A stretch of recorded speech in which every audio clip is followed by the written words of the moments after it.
Hey guys, tonight we're exploring a story that everyone in history should know. The story is how medieval farmers slept beside their animals. You get comfortable. Take a moment, like the video, and subscribe. But only if you genuinely enjoy what I do here. And let me know in the comments where you're tuning in from and what time it is for you. It's always fascinating to see who's joining us from around the world. Now dim the lights, maybe turn on a fan for that soft background hum. And let's ease into tonight's journey together. How medieval farmers slept beside their animals. The morning has returned to the village, but the quiet feeling of the night has not quite disappeared. A pale light rests over the fields. The roof above the farmhouse is still damp from the night's weather, and thin strands of smoke rise slowly into the cool air. Inside, the animals are beginning to stir. Straw moves beneath their bodies. A cow lifts its head. Somewhere near the doorway, a dog quietly listens to the sounds outside. The farmer is awake now. There is no alarm to tell them that the day has begun. The changing light is enough. For a few moments, the household remains between night and morning. Then the work begins. A medieval farm could not simply be left unattended. Animals needed attention every day, whether the weather was pleasant or harsh. Their needs did not disappear because the farmer was tired. A cow still needed feeding. A horse still needed care. Sheep still needed watching. Chickens still needed protection. And so the farmer rises from the bedding. Perhaps the straw beneath the blanket has shifted during the night. Perhaps the room is cold, where the warmth of the animals does not reach. The farmer pulls on clothing that has been kept nearby and begins the first tasks of the morning. There is something peaceful about this routine when we look at it from a distance, but it was also demanding. The farmer's day was built around repetition. Feed the animals, check their condition, prepare food, collect milk, clean where necessary, carry water, prepare tools, then go outside. Each task leads naturally into another. The animals that shared the shelter during the night now become part of the morning's work. A horse may need to be harnessed. An ox may need to be brought toward the fields. Cattle may be led outside to feed. Sheep may be gathered. The farmhouse gradually becomes quieter as people and animals move outdoors. And for a short time, the interior is almost empty. The bedding remains where it was. The fire continues to glow. The smell of smoke lingers. Straw covers the floor. The simple objects of household life rest against the walls. It is easy to imagine the farmhouse as a place of rest, but during the day, it may become a place of work again. Someone may sit near the hearth preparing food. Someone may repair a piece of clothing. A person may spin wool or flax into thread. Tools may be repaired. Food may be stored. Children may move in and out. The house does not have a single purpose. It changes with the hour. This is one of the things that makes medieval rural life so different from our own. Today, we often divide our lives between specialized spaces. There is a bedroom for sleeping, a kitchen for cooking, a living room for relaxing, a garage for storing tools, a barn for animals, a workshop for certain kinds of work. The medieval farmhouse could combine several of these functions. Space was valuable, and construction required time, labor, and materials. A family therefore made practical use of what it had. The same walls protected people from winter winds, animals from bad weather, food from exposure, and tools from damage. The building itself was part of the household's survival strategy, and this becomes even clearer when winter approaches. Imagine the field several months later. The green has disappeared. The mornings are darker. The ground is wet or frozen. The trees are mostly bare. A thin layer of frost rests on the grass. The farmer steps outside and feels the cold immediately. There is no central heating waiting inside. There is no easy way to warm the entire house with a simple adjustment of a device. Fuel must be gathered and burned. Firewood may need to be chopped. Peat or other fuels might be used in regions where they were available. Every source of heat has value. This is one reason the location of livestock matters. Animals produce heat. Their bodies are warm. A sheltered animal does not lose as much heat to cold wind and rain as one standing outside. The farmer, meanwhile, benefits from keeping valuable animals protected. The arrangement is practical for both. But winter creates another problem: food. The fields cannot provide the same abundance they provide during the growing season. Grass may be unavailable. Pasture may be poor. So livestock depend heavily on stored feed. Hay becomes especially important. During the warmer months, farmers had worked to cut and dry grass. That work now matters. The hay stored earlier in the year is brought to the animals. Each bundle carries the memory of summer. Long, sunny days, sweat from physical labor, grass cut by hand, hay drying in the air, the smell of fresh vegetation. And now, months later, that same material is keeping animals alive. The farmer understands this connection instinctively. Summer labor becomes winter survival. Nothing is wasted if it can be avoided. Even animal waste has a purpose. Manure can be collected and eventually used to enrich agricultural land. This creates another quiet cycle. Plants feed animals. Animals produce manure. Manure returns nutrients to the soil. The soil produces more plants. The cycle continues. The medieval farm was therefore not simply a collection of separate activities. It was an interconnected system, and the animals were at the center of many of those connections. A cow could provide milk. The milk could become butter or cheese. The animal's manure could help fertilize fields. A calf could become another source of future wealth. The animal might eventually provide meat or hide. An ox could provide strength for agricultural work. A horse could provide transportation. Sheep could provide wool. Goats could provide milk and other useful materials. Pigs could convert food scraps and forage into meat. Chickens could provide eggs. Every animal had a role. And this explains why the farmer cared so much about their condition.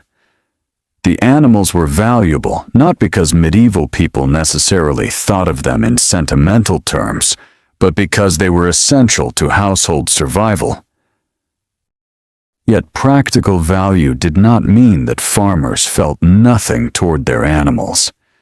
People who worked with animals every day naturally became familiar with them. They recognized individual behavior. They learned which animals were calm, which were difficult, which were strong, which were nervous, which were likely to escape, which mothers were attentive to their young, which animals needed special care. The relationship was based on necessity, but familiarity could grow from that necessity. A farmer might spend more time with an animal than with almost anything else outside the family. This was especially true for working animals. An ox or horse could spend long hours beside the farmer. They moved together through the fields. They followed familiar paths. They responded to commands. They became part of the physical rhythm of work. The sound of hooves on the earth became familiar. The creaking of a wooden yoke became familiar. The breathing of a horse after a long day's labor became familiar. And at night, that same animal might be resting only a short distance away. The relationship between farmer and animal therefore continued from daylight into darkness. It did not stop when the workday ended. As evening approached again, the farmer would return with the animals. The fields would gradually become quiet. The day's light would weaken, and the household would prepare for another night. But before sleep came, there were still tasks to complete. Animals had to be checked. Feed had to be distributed. Doors and gates had to be secured. Tools had to be put away. The farmer might inspect the animals one more time. This was more than routine. Night could conceal problems. An animal that was sick might become worse during the hours when no one was watching. A young animal could become separated. A gate might fail. A predator could approach. A storm could arrive. So the final evening inspection was a practical form of protection. The farmer walked through the animal area. Perhaps a horse raised its head. Perhaps a cow shifted in the straw. Perhaps sheep pressed together. The farmer listened, watched, touched an animal if necessary. Then, when everything seemed settled, the household could finally become quiet. The same building that had been full of movement during the day now became a place of sleep. The fire burned lower, the light faded, the animals settled, and once again, the farmhouse became a small island of warmth in the darkness. This time, however, imagine the night in winter. Outside, the wind moves over the fields. The air is bitterly cold. The roof creaks slightly. Rain strikes the thatch. Or perhaps snow has begun to fall. Inside, the animals are sheltered. The farmer lies beneath blankets. The air still smells of smoke, straw, and livestock. The warmth is imperfect. The walls are not perfectly sealed. Cold air may enter through gaps. But the household is protected from the worst of the weather. The animals are protected too. There is comfort in that. Not luxury, not silence, but shelter. And for a medieval farming family, shelter was precious. A house did not need to be beautiful to be valuable. It needed to keep people alive. It needed to protect food. It needed to protect animals. It needed to protect fire. It needed to provide a place where the family could recover enough strength to work again tomorrow. The farmhouse was therefore a quiet piece of survival technology. Its walls, roof, floor, doors, hearth, storage areas, and animal spaces all worked together. Even the position of the animals could matter. Their presence could influence warmth. Their manure could later improve soil. Their movement could affect the layout of the building. Their feeding needs could determine where hay was stored. Their value could determine how securely they were protected. Nothing was entirely separate. The farm existed as one connected world. And perhaps this is why sleeping beside animals feels less strange when we step into the medieval mindset. To us, the animal shelter is usually somewhere else. We leave the house, We walk outside. We enter a barn. We feed the animals. Then we return home. For a medieval farmer, the distance could be much smaller. Sometimes the barn and the household were separate. Sometimes they were attached. Sometimes different functions existed under one roof. The exact arrangement changed from place to place, but the principle remained familiar. The closer the animals were, the easier it was to care for them. And during difficult weather, that closeness could be especially valuable. The night continues. The fire becomes quieter. A horse shifts its weight. The sound travels through the room. The farmer wakes briefly. For a moment, the darkness feels complete. Then the horse settles again. The farmer closes their eyes. Outside, the wind continues. Inside, everyone remains sheltered. And slowly, sleep returns. Hours pass. There is no need to know the exact time. The body follows the night. Eventually, the darkness begins to soften. A faint gray light appears. Morning is coming again, and with it comes the familiar movement of the animals. The household begins another day. This repeated cycle is perhaps the most important part of the story. Sleeping beside animals was not an isolated event. It was connected to everything else: the architecture, the weather, the farming calendar, the economy, the food supply, the labor of the household, the health of livestock, the availability of fuel, the amount of land, the wealth of the family. All of these things influenced where people and animals slept. And because these conditions differed across medieval Europe, there could never be one single medieval sleeping arrangement. A wealthy landowner's household might have much more space. A poor peasant family might have very little. A village in a cold region required different strategies from a village in a warmer climate. A household raising sheep needed different facilities from one dependent on oxen. A family with many animals needed more space than one with only a few. History becomes clearer when we remember these differences. The medieval farmer was not following a universal rule. They were solving practical problems with the resources available to them. Sometimes that meant keeping livestock under the same roof. Sometimes it meant using an attached animal space. Sometimes it meant a separate barn or stable. And sometimes the animals simply slept close to the house. The important point is that human life and animal life were closely connected. As the seasons changed, this connection became even more visible. Spring brought new growth. Summer brought long days of work. Autumn brought harvest and preparation. Winter brought scarcity and cold. The animals experienced these changes too.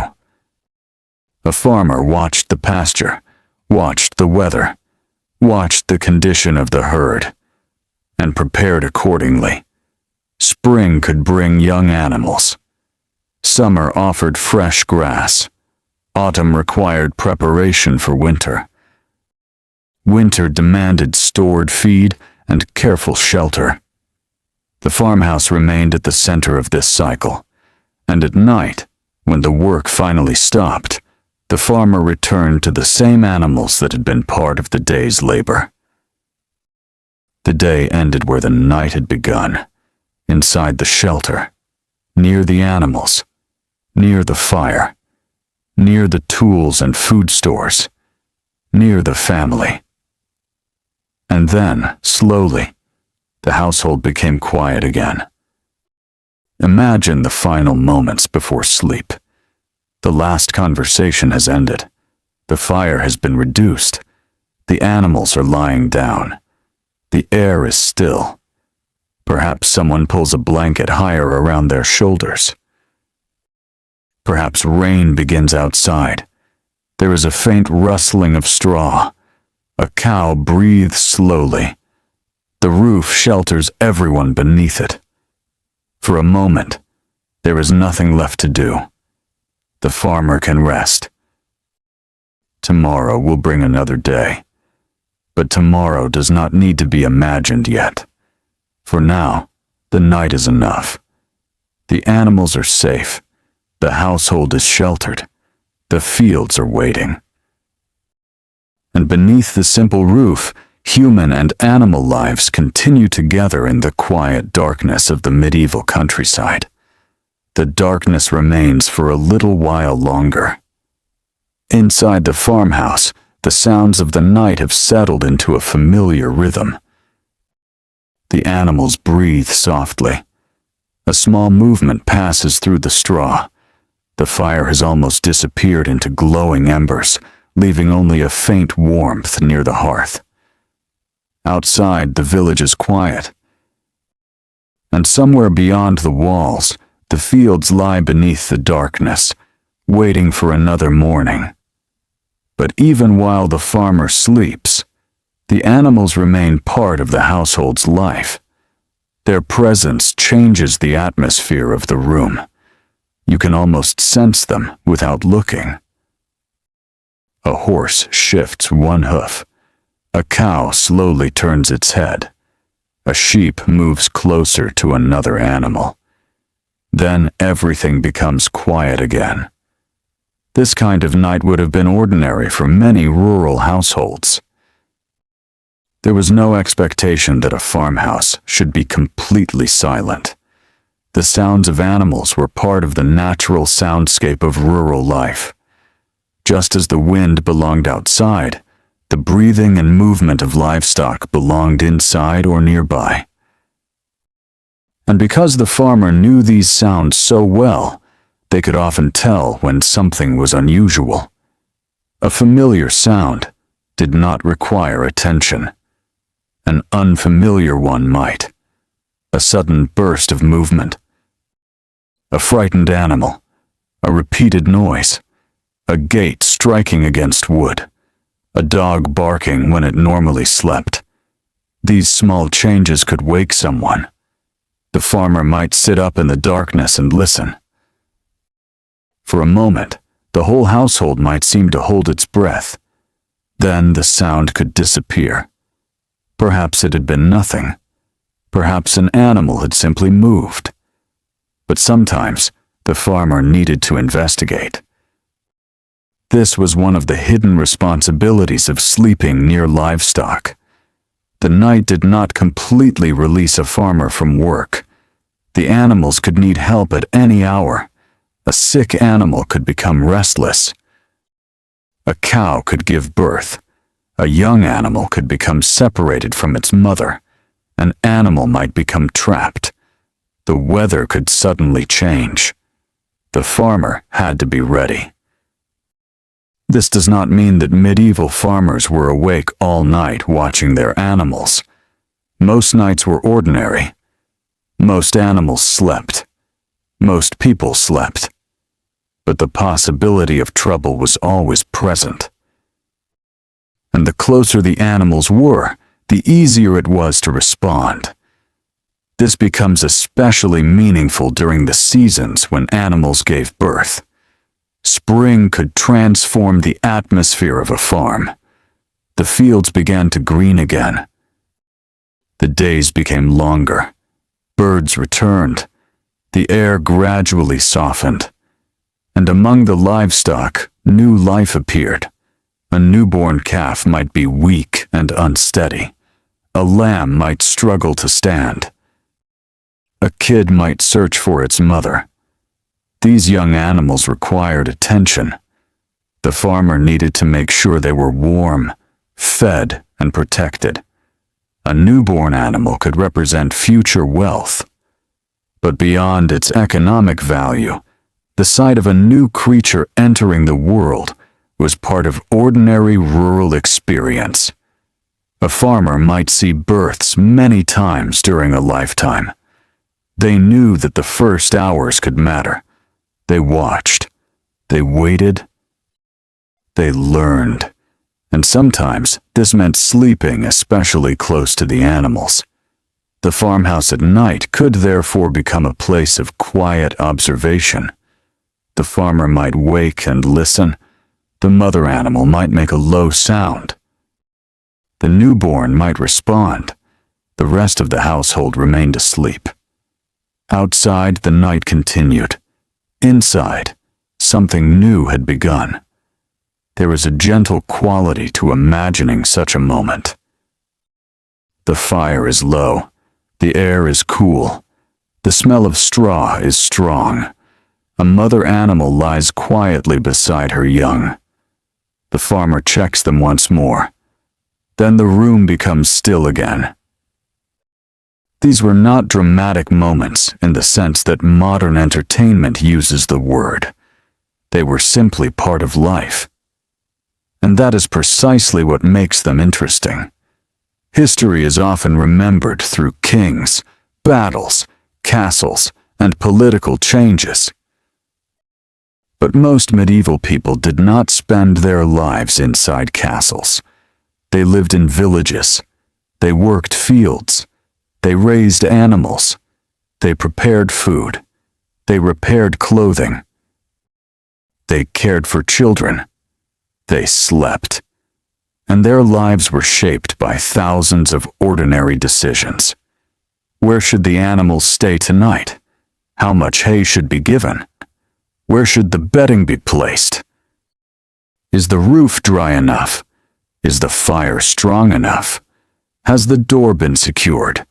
Is the cow healthy? Is there enough feed for the winter? These questions rarely appear in grand historical stories.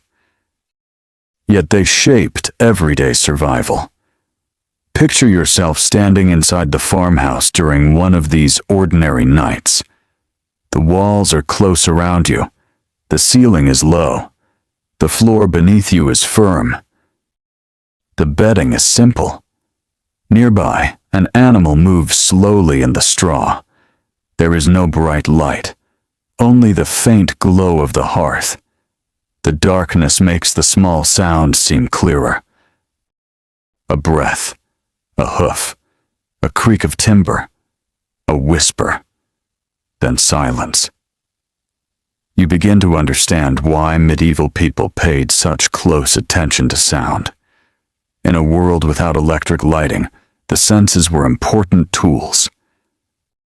A farmer could learn to recognize the normal noises of the household, the sound of a healthy animal, the sound of rain, the sound of wind, the sound of a door moving. And because normal sounds were familiar, unusual sounds could stand out. The same principle applied during the day. A farmer knew the appearance of their animals. They knew their usual behavior. A change could be a warning. An animal that stopped eating might be ill. An animal that separated from the others might be injured. An animal behaving strangely could require attention. Knowledge of livestock was practical knowledge. It was learned through repeated observation. There were also seasonal differences in the way animals were kept. During warm months, many animals could spend more time outdoors. Pastures and open spaces became important. The farmhouse might feel less crowded. The animals could graze. The air inside the building could become fresher. The family could work outside for longer hours. But as autumn approached, the relationship between house and livestock could change again. The fields were harvested. Vegetation became less abundant. Farmers prepared supplies. Hay was stored. Buildings were repaired. Animals were gradually brought into more protected spaces. The farmer knew that winter could not be improvised. Preparation had to happen before the cold became severe. This was one of the central rhythms of medieval agriculture. The future was always present in the work of the current season. When a farmer gathered hay in summer, they were already thinking about winter. When grain was stored in autumn, they were already thinking about the months when fields would not produce as much. When animals were sheltered, the farmer was preparing for weather that had not yet arrived. Every season contained the next one inside it. And the farmhouse was where much of this preparation became visible. Bundles of hay, stored grain, firewood, tools, bedding, food. The building might feel crowded because so much had to be protected. But that crowdedness was useful. Everything important needed a place. The animals were part of that arrangement. Their shelter was not simply about comfort. It was about preserving the farm's future. A horse lost in winter could mean lost transport. An ox lost could mean reduced ability to work the fields. A cow lost could mean less milk and fewer calves. A flock of sheep damaged by disease could mean a serious economic problem. The farmer, therefore, had reasons to protect livestock carefully. And when animals were housed near people, protection became easier. The farmer could check them, feed them, notice changes, respond quickly. The night could still be dangerous, but closeness reduced some risks. There was also the problem of predators. Wolves, foxes, and other animals existed in different parts of medieval Europe, though their presence varied by region and period. Smaller livestock could be vulnerable. Young animals especially required protection. A secure enclosure mattered. Dogs could also play a role in protecting livestock and property. A dog sleeping near the household could react to movement outside. Its bark could wake people. Again, the farmhouse became part of a wider system of protection. Humans watched animals. Animals reacted to the environment. Dogs reacted to sounds. Together, they created layers of awareness. None of this required modern technology. It depended on familiarity. A farmer knew the land, knew the animals, knew the village, knew the sounds of night. This knowledge was a form of security. And when we return to the sleeping farmer, we can now see the room differently. The farmer is not simply sleeping beside livestock. They are sleeping inside an environment they understand. Every sound has a possible meaning. Every smell is familiar. Every object has a purpose. The animals are not strangers. They are part of the household's daily world. This does not mean the farmhouse was always pleasant. There were real difficulties. Animal waste created unpleasant smells. Flies could be a problem. Mud could be carried inside. Straw became dirty and needed to be replaced. Smoke could irritate the eyes and lungs. Winter dampness could make the interior uncomfortable. Disease was a constant concern in medieval life. And keeping animals close to humans could increase some risks. People understood cleanliness in ways shaped by their own knowledge and customs, although medieval ideas about disease were very different from modern germ theory. They cleaned, washed, swept, aired spaces when possible, removed waste, and maintained household routines. But they did not understand microorganisms as we do today. Their methods were based on observation, tradition, and practical experience. A farmer could know that a dirty animal area was unhealthy without understanding bacteria. They could know that spoiled food was dangerous without knowing the microbiology behind decay. Practical knowledge did not require modern scientific explanation. This is an important distinction. Medieval people were not simply unaware of their surroundings. They observed constantly. They learned from experience. They adjusted their behavior. Their understanding of nature was different from ours, but it could be remarkably detailed. A farmer might know exactly how much feed a particular animal needed. They could recognize the signs of pregnancy. They could notice changes in milk. They could identify certain plants. They could predict weather from local patterns. They could understand soil from years of working it. This knowledge formed part of rural culture, and it passed from one generation to the next. A child growing up in the farmhouse might wake at night because an animal made an unusual sound. At first, the child might not understand, but over time, they would learn. That sound means the horse is restless. That sound means the cow is moving. That sound means something outside has disturbed the dog. This is how a household became connected to its animals, not through formal instruction alone, through repetition, through living together, through listening. The night itself became a teacher. And as the child grew older, the same person who once slept near the animals might eventually become the adult responsible for caring for them. The cycle continued. Morning came. Work began. Years passed. Seasons changed. Animals were born. Animals grew old. Some were sold. Some were slaughtered. Some remained part of the household for many years, and the farmhouse continued to shelter the living. There is something deeply human about this cycle.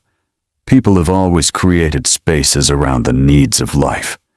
The medieval farmhouse was simply one version of that universal idea, a shelter shaped around food, work, family, animals, weather, and rest. Now imagine another evening. The sun has already disappeared. The family has finished eating. The animals are settling down. The farmer checks the door. The wind outside has become colder. There is a faint smell of damp earth. Inside, the air is warmer. The farmer adds another piece of fuel to the fire. The flames rise briefly. For a moment, the walls glow. Then the fire settles. The animals remain quiet. The farmer looks toward them. Everything appears normal. That is enough. There is nothing more to do. The household prepares for sleep. The farmer returns to the bedding. The blanket is pulled into place. The room becomes darker. And slowly, the sounds of the village disappear. One by one. First the voices, then footsteps, then the movement of carts, then the final sounds of outdoor work. What remains is the farmhouse itself, the breathing of animals, the soft sound of the fire, the wind, and sleep. You find yourself listening. The darkness is no longer unfamiliar. The sounds have become part of the rhythm. The animals are close. The family is close. The walls are close. Everything important is within reach. And perhaps that closeness offered something that modern life rarely provides, a constant awareness of what surrounded you. The farmer could not separate completely from the weather, from the animals, from the land, from the changing seasons. Nature was not something viewed through a window. It was something felt directly. Cold entered through the walls. Rain announced itself on the roof. Animals responded to storms. Fields changed color. The length of daylight determined the working day. The household existed within these changes. And at night, the animals remained nearby as living reminders of that connection. The farmer sleeps. The cow sleeps. The horse rests. The dog listens. The village sleeps. And above them all, the sky moves slowly through the darkness. Eventually, morning will come again. The fire will be stirred. The animals will rise. The doors will open. The fields will receive their workers. But for now, there is only night. A quiet medieval night. A night filled not with complete silence, but with familiar sounds. A night in which people and animals share the same shelter, the same weather, and the same uncertain future. And as the darkness slowly deepens, the farmhouse seems to become smaller and warmer. The outside world disappears. The walls hold the household together. The animals breathe softly. The farmer rests. Tomorrow will bring another season of work, but tomorrow can wait.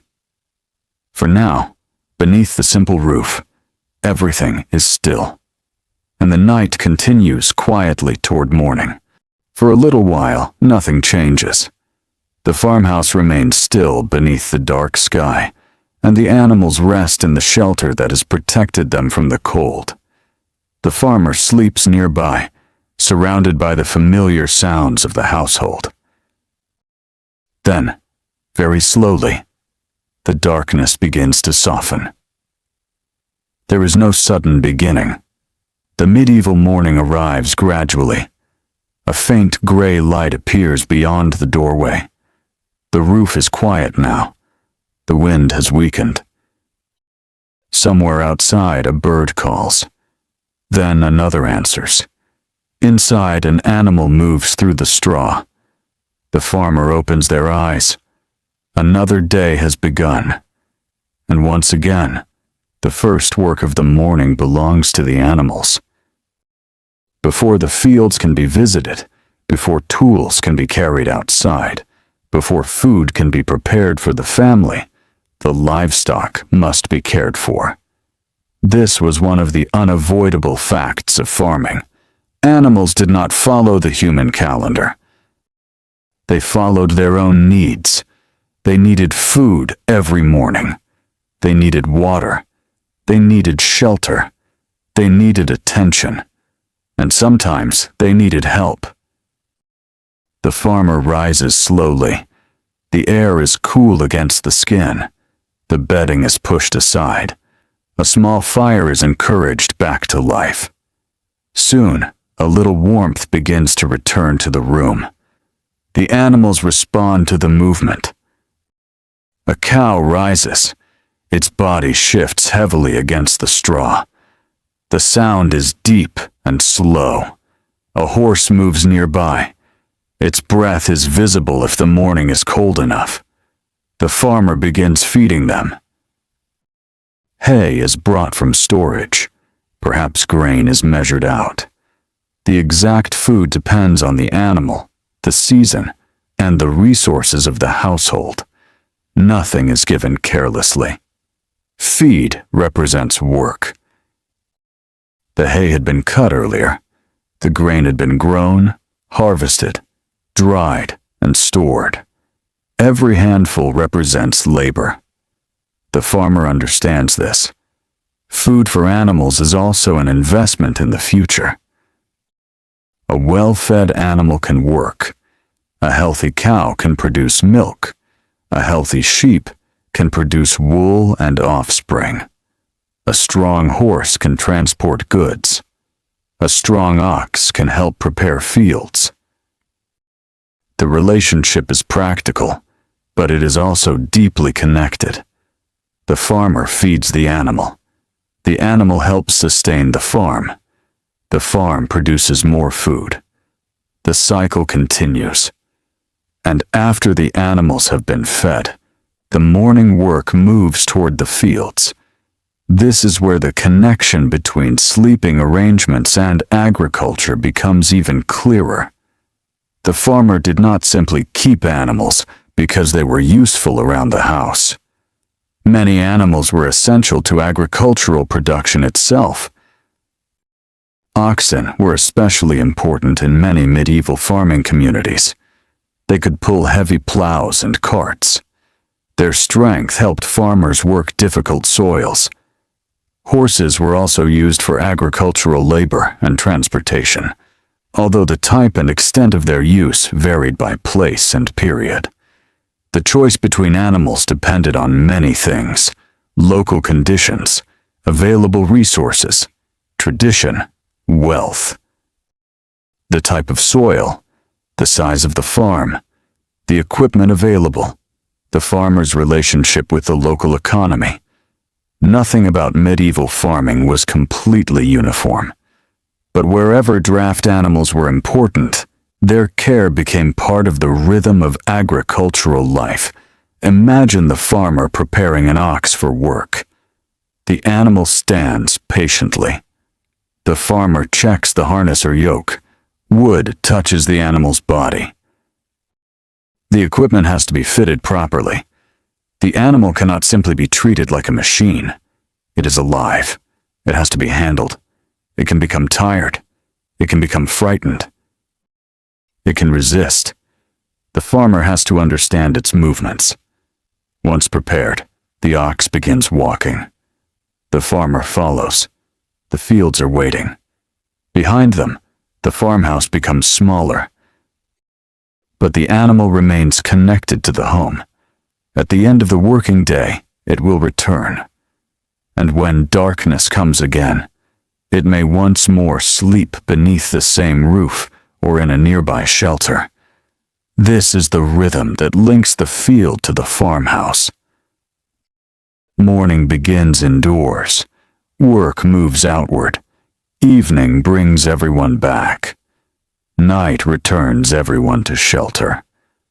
Then the cycle begins again. There is a quiet beauty in this repetition. It is not the beauty of an easy life. The work could be exhausting, but the pattern was understandable. The sun rose, the animals moved, the farmer worked. The sun crossed the sky, the animals returned, the fire was lit, the household slept, and the next morning began again.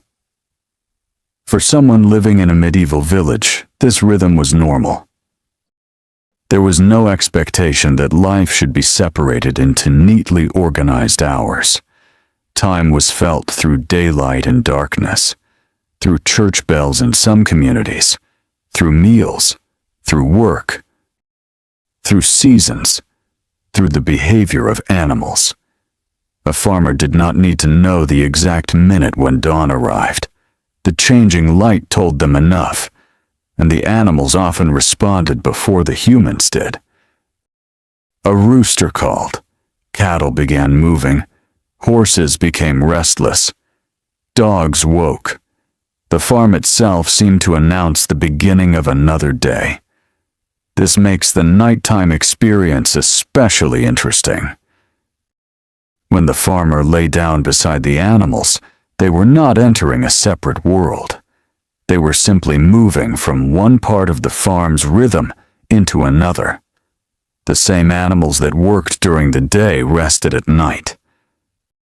The same building that protected them from winter weather became their shelter. The same farmer who depended on them during daylight listened for them after dark. Everything was connected. Now imagine a rainy evening. The workday has ended earlier than expected. The fields are wet. Mud clings to shoes. The animals return with damp coats. The farmer leads them toward shelter. Rain falls steadily. The roof receives the water in a constant pattern. Inside, the animals are restless at first. Their coats smell of wet earth and grass. Straw becomes disturbed beneath their feet. The farmer checks them carefully. A young animal is brought farther inside. The door is secured. Then the family gathers around the fire. There is little need for conversation. Everyone is tired. The rain continues. Outside, the fields are dark. Inside, the animals gradually settle. Their breathing becomes slower. The rain becomes part of the background. The farmer listens. After a while, even the weather becomes familiar. This is another reason that medieval sleep was so deeply connected to the environment. The sounds of nature were not blocked out. They entered the home. Rain, wind, birds, animals, wood, fire. The farmhouse did not isolate people from the countryside. It sheltered them within it. That distinction matters. Modern homes are often designed to keep the outside world at a distance. Windows close, walls insulate, heating systems control temperature, artificial light removes darkness, machines create a constant background sound. But the medieval farmhouse was much more exposed. The weather could be heard, the cold could be felt, the smell of animals could be noticed. The condition of the roof could be understood from the sound of rain. A storm was not simply something happening outside. It changed the atmosphere inside, and livestock were affected by those changes too. Animals could become restless before storms. They could react to cold. They could respond to unfamiliar sounds. The farmer noticed these things. Not because they had modern scientific instruments, but because they watched animals every day. This observation became practical knowledge. A farmer could recognize when a horse was exhausted. They could notice when a cow was unwell. They could see when a sheep was struggling. They could tell when an animal needed shelter. This knowledge was valuable. There were no modern veterinary clinics waiting in every village. Animal medicine existed, and people had traditions and written knowledge concerning animal care, but treatment was limited compared with modern veterinary medicine. Prevention and observation therefore mattered greatly. Good feeding, good shelter, careful handling, protection from extreme weather, and quick attention when something seemed wrong. The farmhouse provided a convenient place for this observation. An animal nearby could be checked easily. Its breathing could be heard. Its movements could be noticed. Its condition could be observed. The farmer did not have to walk across a dark field to discover a problem. The closeness of the animals was therefore a form of practical convenience. It saved time. It saved energy. And sometimes it saved an animal's life. But there was another side to this closeness. It meant that the household experienced the full reality of animal life. Birth, growth, illness, injury, aging, death. These were not hidden behind distant walls. Children could see them. Adults dealt with them. The realities of farming were visible every day. A calf was born. A lamb was raised. An old animal became weaker. An animal might eventually be slaughtered. For modern people, these events are often separated into different places. But medieval farming families experienced them as part of ordinary life. This did not necessarily make them cruel. It meant their understanding of animals was shaped by direct contact. They knew that animals provided food. They also knew that animals needed food. They understood the cost of raising livestock. They understood reproduction. They understood growth. They understood that survival involved using animals as resources. At the same time, Familiarity could create affection. A child might become attached to a particular animal. A farmer might have a preferred horse. A household might recognize an animal that had been with them for many years. Practicality and attachment could exist together. Human relationships with animals have always been complicated. The medieval farm was no different.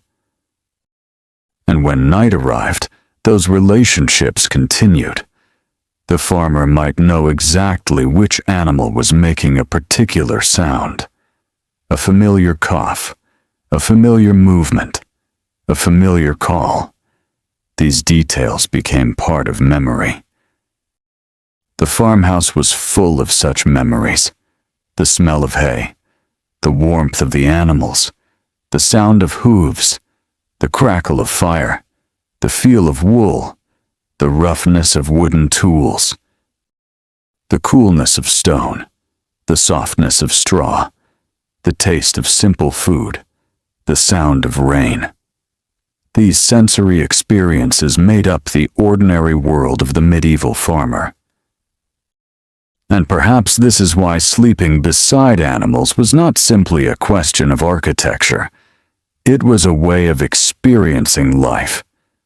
The farmer did not simply own a cow. They lived in a world where the cow was physically present. The animal's breathing was audible. Its body produced warmth. Its movements could wake someone. Its needs shaped the household schedule. Its health influenced the family's future. The relationship was constant. As evening arrives once more, the fields become quiet. The farmer returns from work. The animals come back toward shelter. The light fades. The familiar sounds of the farm begin again. A gate closes. Hooves touch the ground. Hay is carried. Water is brought. The animals are checked. The family prepares food. Then darkness settles. The same farmhouse that was busy during daylight becomes quiet.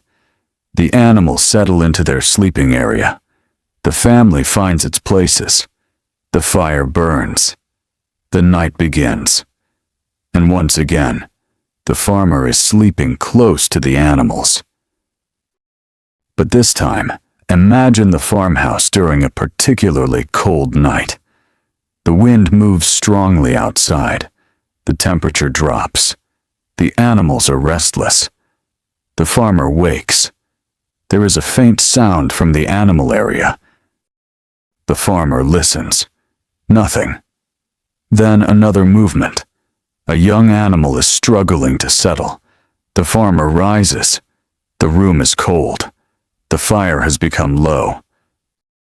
A few steps across the floor bring the farmer close to the animal. A hand checks its condition. Perhaps it simply needs to be moved closer to its mother. Perhaps more straw is needed. Perhaps the animal is hungry. The farmer makes the small adjustment, then waits. Slowly, the young animal becomes quiet. The farmer remains there for a moment, then returns to the bedding.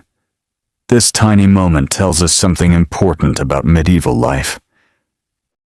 Much of survival depended on small acts of attention, not grand decisions, not dramatic events.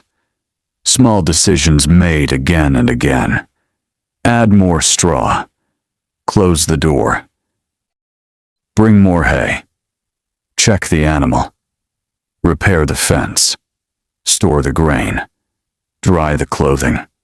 Protect the fire.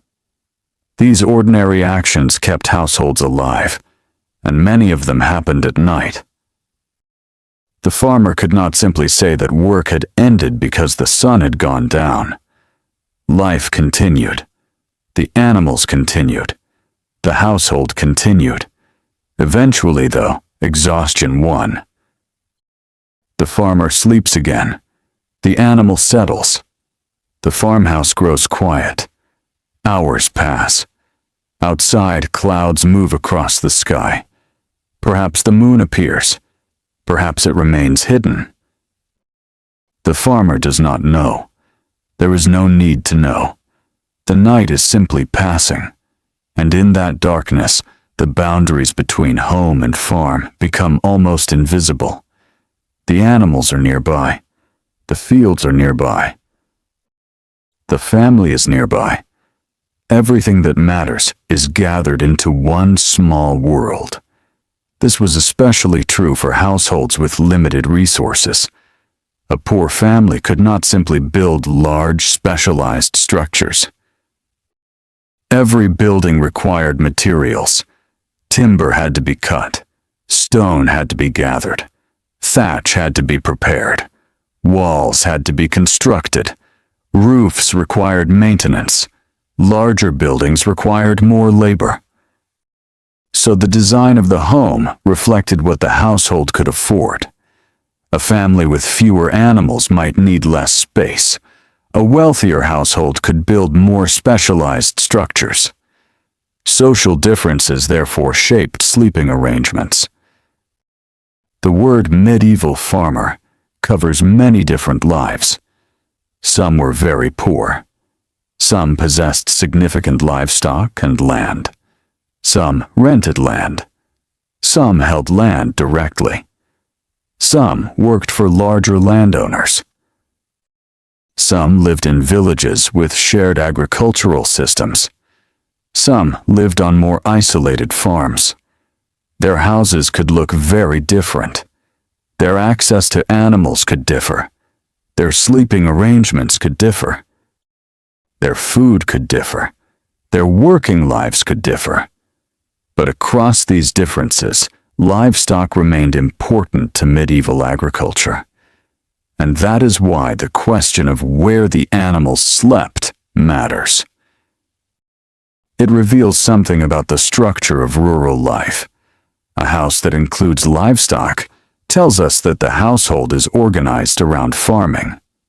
A separate stable tells us that the animals have enough space for their own building.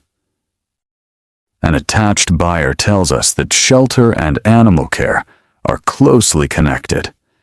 A nearby barn tells us that storage and livestock management have been organized differently. Architecture becomes evidence. The building tells us something about the people who lived inside it. Archaeologists and historians can study surviving structures, excavated foundations, floor plans, animal bones, tools, and other evidence to reconstruct these patterns. They can compare buildings from different regions. They can examine how spaces were used. They can look at changes over time, and from these fragments, a picture of medieval rural life slowly emerges. It is not perfect. The evidence is uneven. Some buildings survived. Many did not. Wood decays. Thatched roofs disappear. Earth floors leave little behind. Written records often focus on property, taxes, law, religion, or administration, rather than the private sleeping arrangements of ordinary families. This means historians have to be careful. We cannot assume that every medieval farmer slept beside animals. We cannot assume every farmhouse looked the same. We cannot assume that a description from one region applies everywhere. Instead, we look at patterns, evidence from buildings, archaeology, historical records, comparisons between regions, and the practical needs of farming. Together, these allow us to understand why people and animals were often housed close together. The story becomes more believable when we stop imagining one universal farmhouse and begin imagining thousands of different homes, each shaped by local circumstances. One may stand beside a wet field in England. Another may sit beneath a colder northern sky. Another may occupy a warmer Mediterranean landscape. Another may stand in a village where houses are tightly grouped together.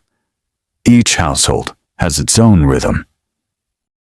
Yet in each one, the same basic questions return. How do we keep the animals safe?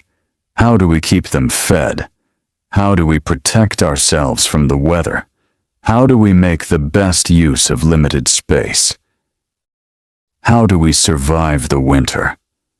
And at the end of the day, where can everyone sleep? There is no single answer, but the answer is always practical. The farmhouse is shaped by necessity. The animals are placed where they can be cared for. The family sleeps where there is room, and the night brings everyone together again. Now the darkness begins to thin once more. A new morning approaches. The farmer has slept. The animals have rested. The fire is nearly cold. Soon someone will rise. Soon the door will open. Soon the smell of smoke will fill the room again. The first sounds of the village will return. The cycle continues.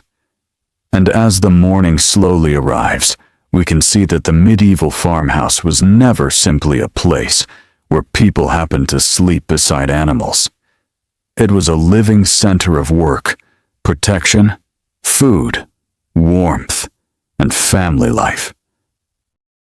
The animals were woven into that world. Sometimes their shelter was directly connected to the human living space.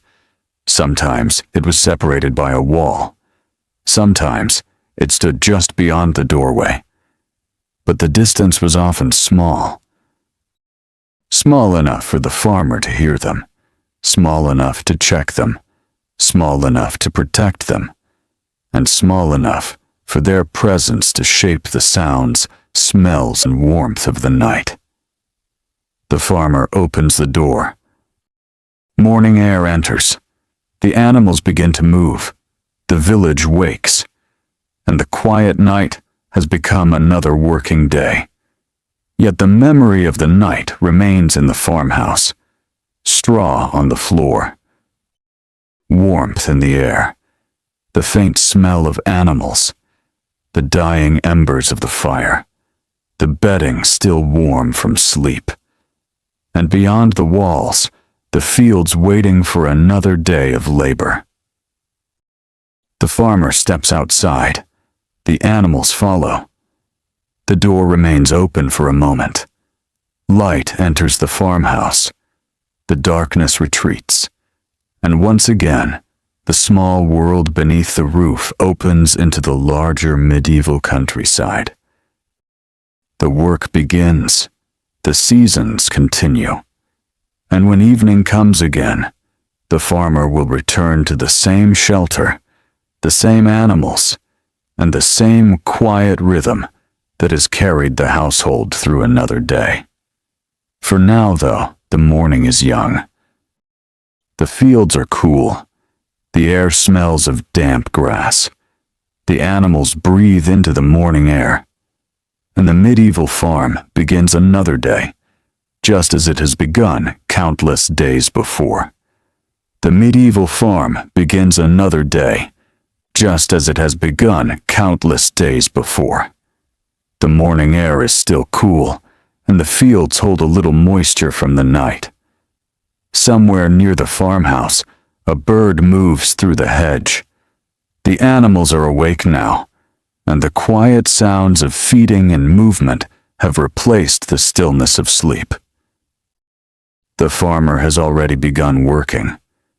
Yet there is something different about this morning. The season is changing. The signs are subtle at first. The grass does not stay green quite as long.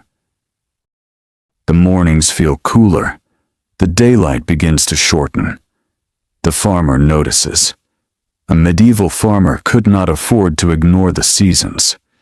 The calendar was not simply a way marking dates. It was a guide to survival. Every part of the farming year demanded preparation for what would come next. And nowhere was this more important than in caring for animals. As summer slowly gives way to autumn, The farmer begins to think about winter. There will be less fresh pasture. There will be colder nights. There may be rain, frost, or snow. The animals will need shelter, and they will need food. The work of winter begins months before winter arrives. Imagine standing beside the farmhouse during a late summer afternoon. The sun is still warm. The fields are full of activity. Hay has been cut and gathered. The smell of dried grass fills the air. The farmer moves bundles toward storage. Each bundle has a purpose. Nothing about this work feels like preparing for sleep. Yet months later, the same hay may be lying beneath a cow or being carried into the animal shelter during a freezing night. The farmer is working for a future that has not arrived yet. This was one of the quiet realities of medieval agriculture. Survival depended on thinking ahead. A family could not wait for winter before asking where the animals would sleep. They had to prepare while the weather was still favorable. Roofs were repaired. Walls were strengthened. Gaps were closed. Hay was stored. Firewood was gathered. Food was preserved. The household gradually transformed itself for the coming cold, and the animals became an important part of that preparation. The closer winter came, the more valuable shelter became. A dry place could protect an animal from rain. A sheltered place could reduce exposure to wind. A warm interior could help conserve body heat. A secure building could protect livestock from predators and theft. For a farmer, keeping animals sheltered was therefore not simply about comfort. It was part of protecting wealth. The animals were living assets. They represented future food, labor, materials, and offspring. A farmer could lose an entire year's work if valuable livestock died.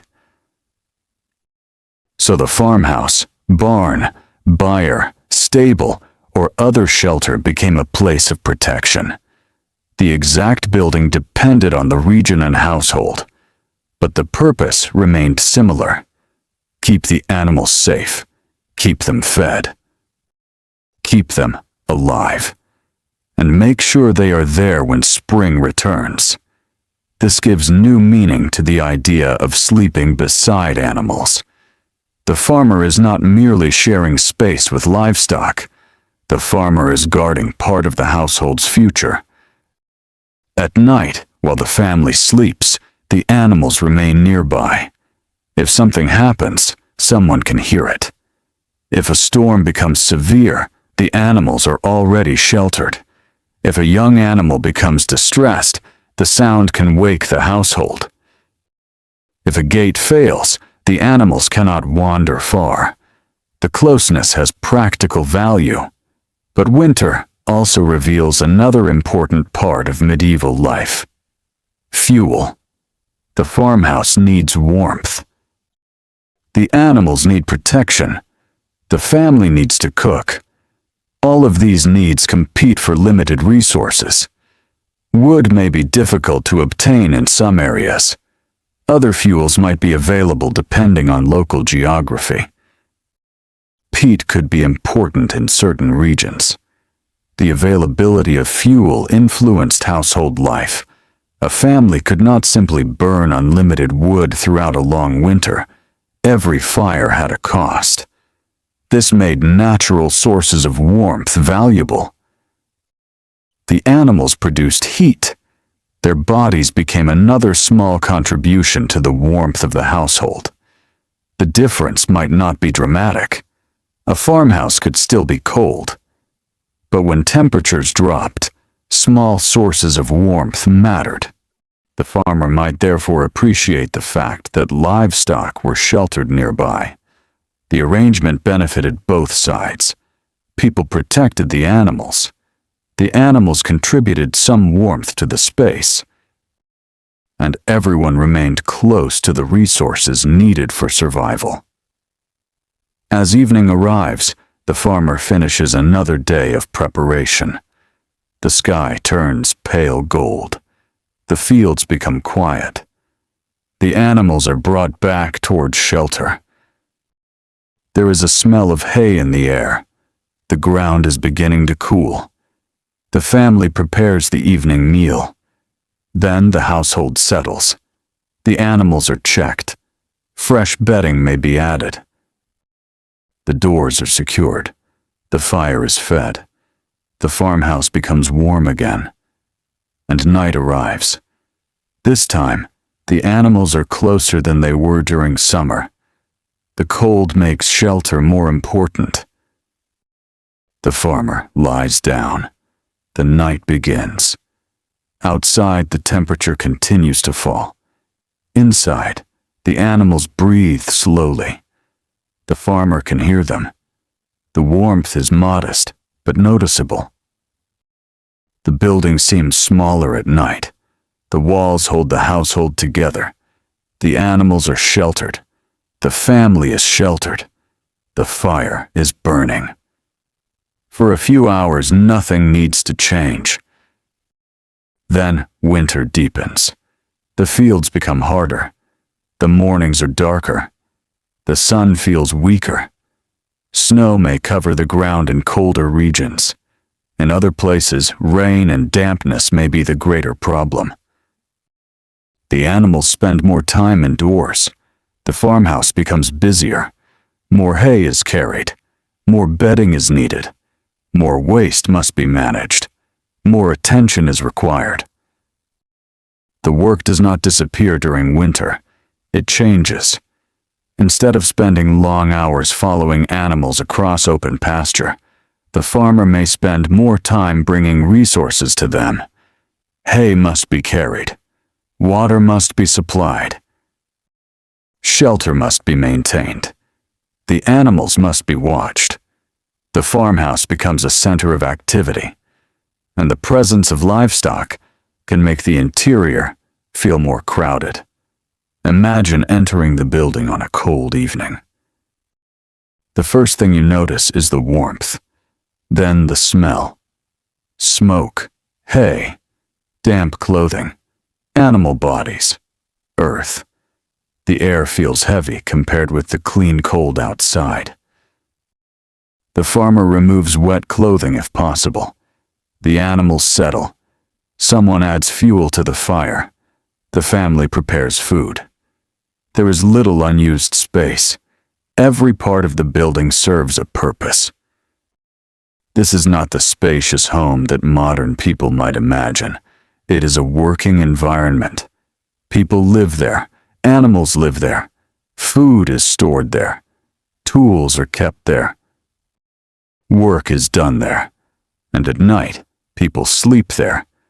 This closeness could create problems. Waste had to be managed. Bedding became dirty. Animals could bring mud inside. Flies and other pests could become troublesome. Smoke could accumulate. Disease was always a concern. So medieval households developed routines for dealing with these difficulties. Floors could be swept. Straw could be replaced. Animal areas could be cleaned. Waste could be removed and reused where practical. Doors and openings could be adjusted for ventilation. The methods varied. The level of cleanliness varied.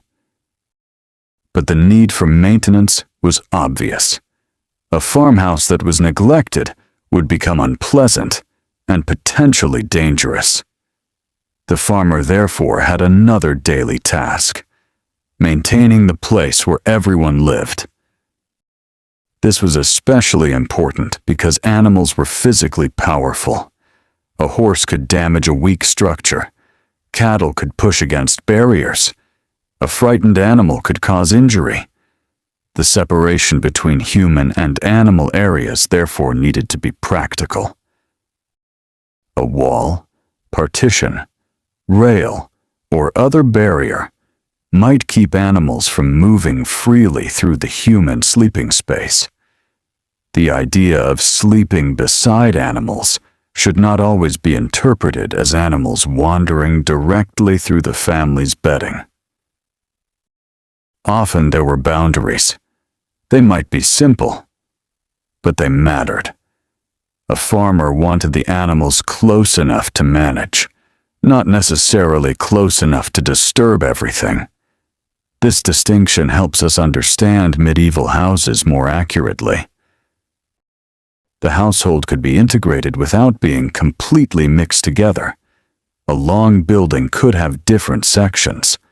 One area might be for people, another might be for cattle. Storage could occupy another part. The same roof could cover all of them.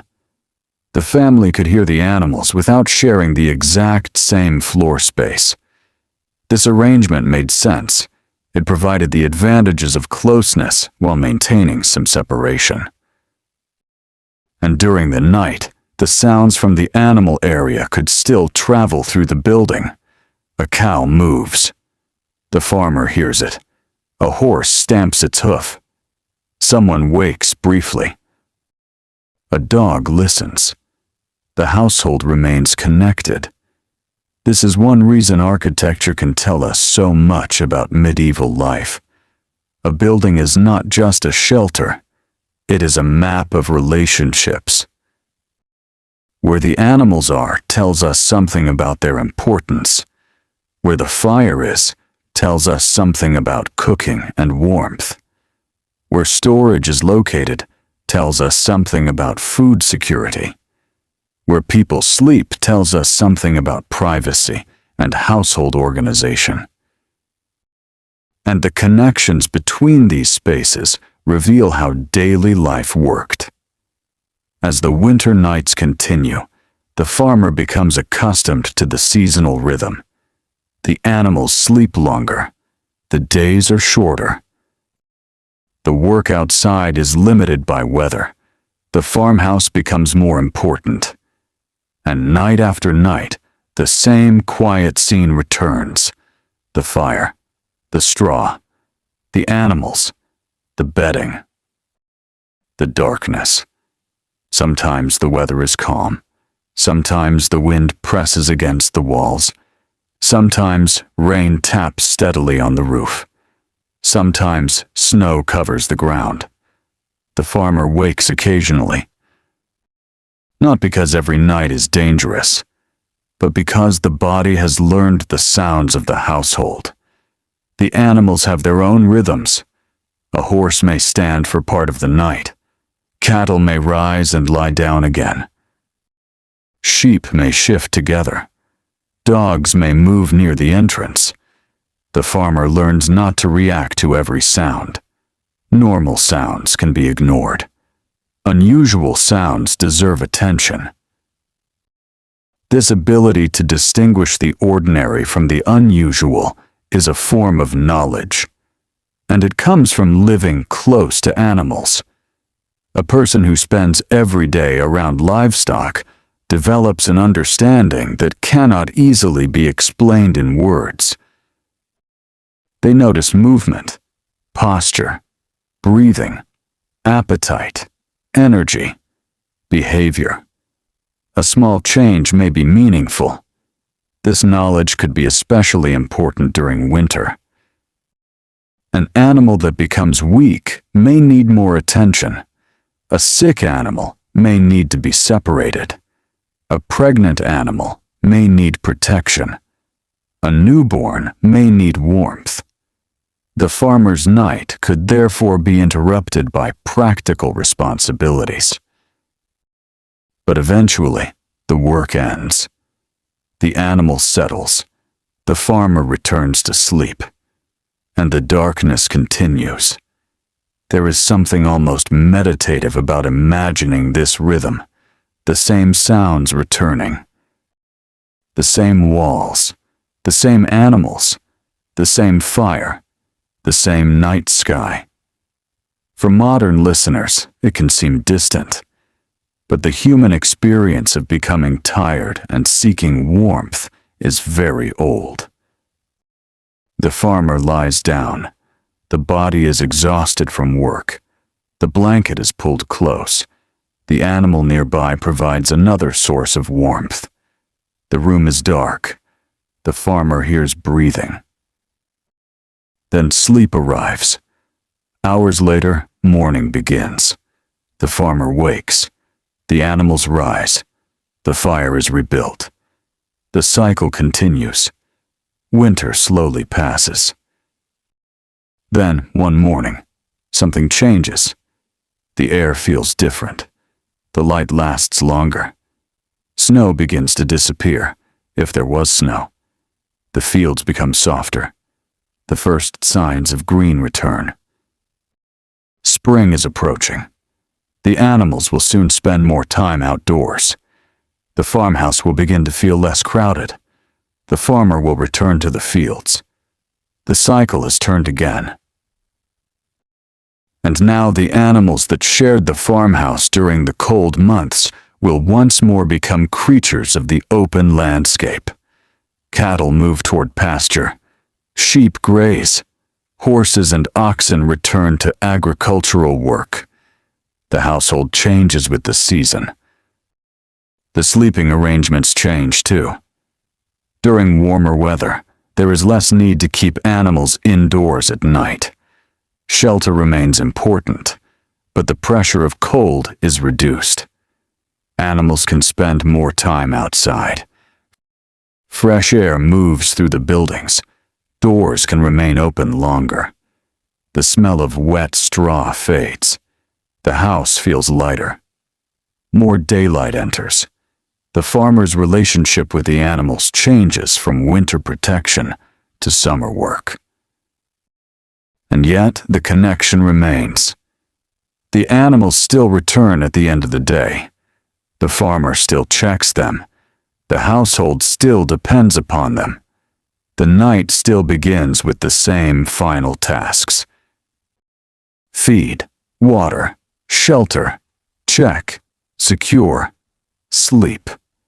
This simple sequence is repeated across generations. Children grow up watching their parents. Then they take on responsibilities themselves. The knowledge of farming is passed from one generation to the next. Not every lesson is written down. Much of it is learned through practice. A child learns how to carry hay, how to approach an animal, how to open a gate, how to recognize a healthy animal, how to notice a problem, how to prepare bedding, how to behave around a horse, how to stay safe near cattle, how to protect smaller animals. These lessons become part of growing up, and the farmhouse is where many of them begin. A child may wake in the night and hear the animals. At first, those sounds may feel mysterious. Eventually, they become familiar. The child learns that the farmhouse has its own nighttime language. The older they become, the more of that language they understand. A particular sound may mean that an animal is hungry. Another may mean that a gate has moved. Another may simply mean that an animal is getting comfortable. The child learns not to fear every sound. They learn to listen. This is a small but important part of medieval rural education. The world itself teaches. The land teaches.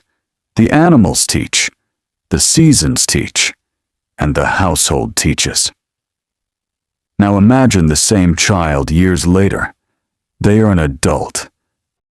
They have their own responsibilities. They may now be the person checking the animals before bed. They know the routine. They know which animal needs extra straw. They know which door needs to be secured. They know how much hay should be given. They know which sounds are normal. And when they finally lie down, the familiar breathing of livestock is no longer something they consciously notice.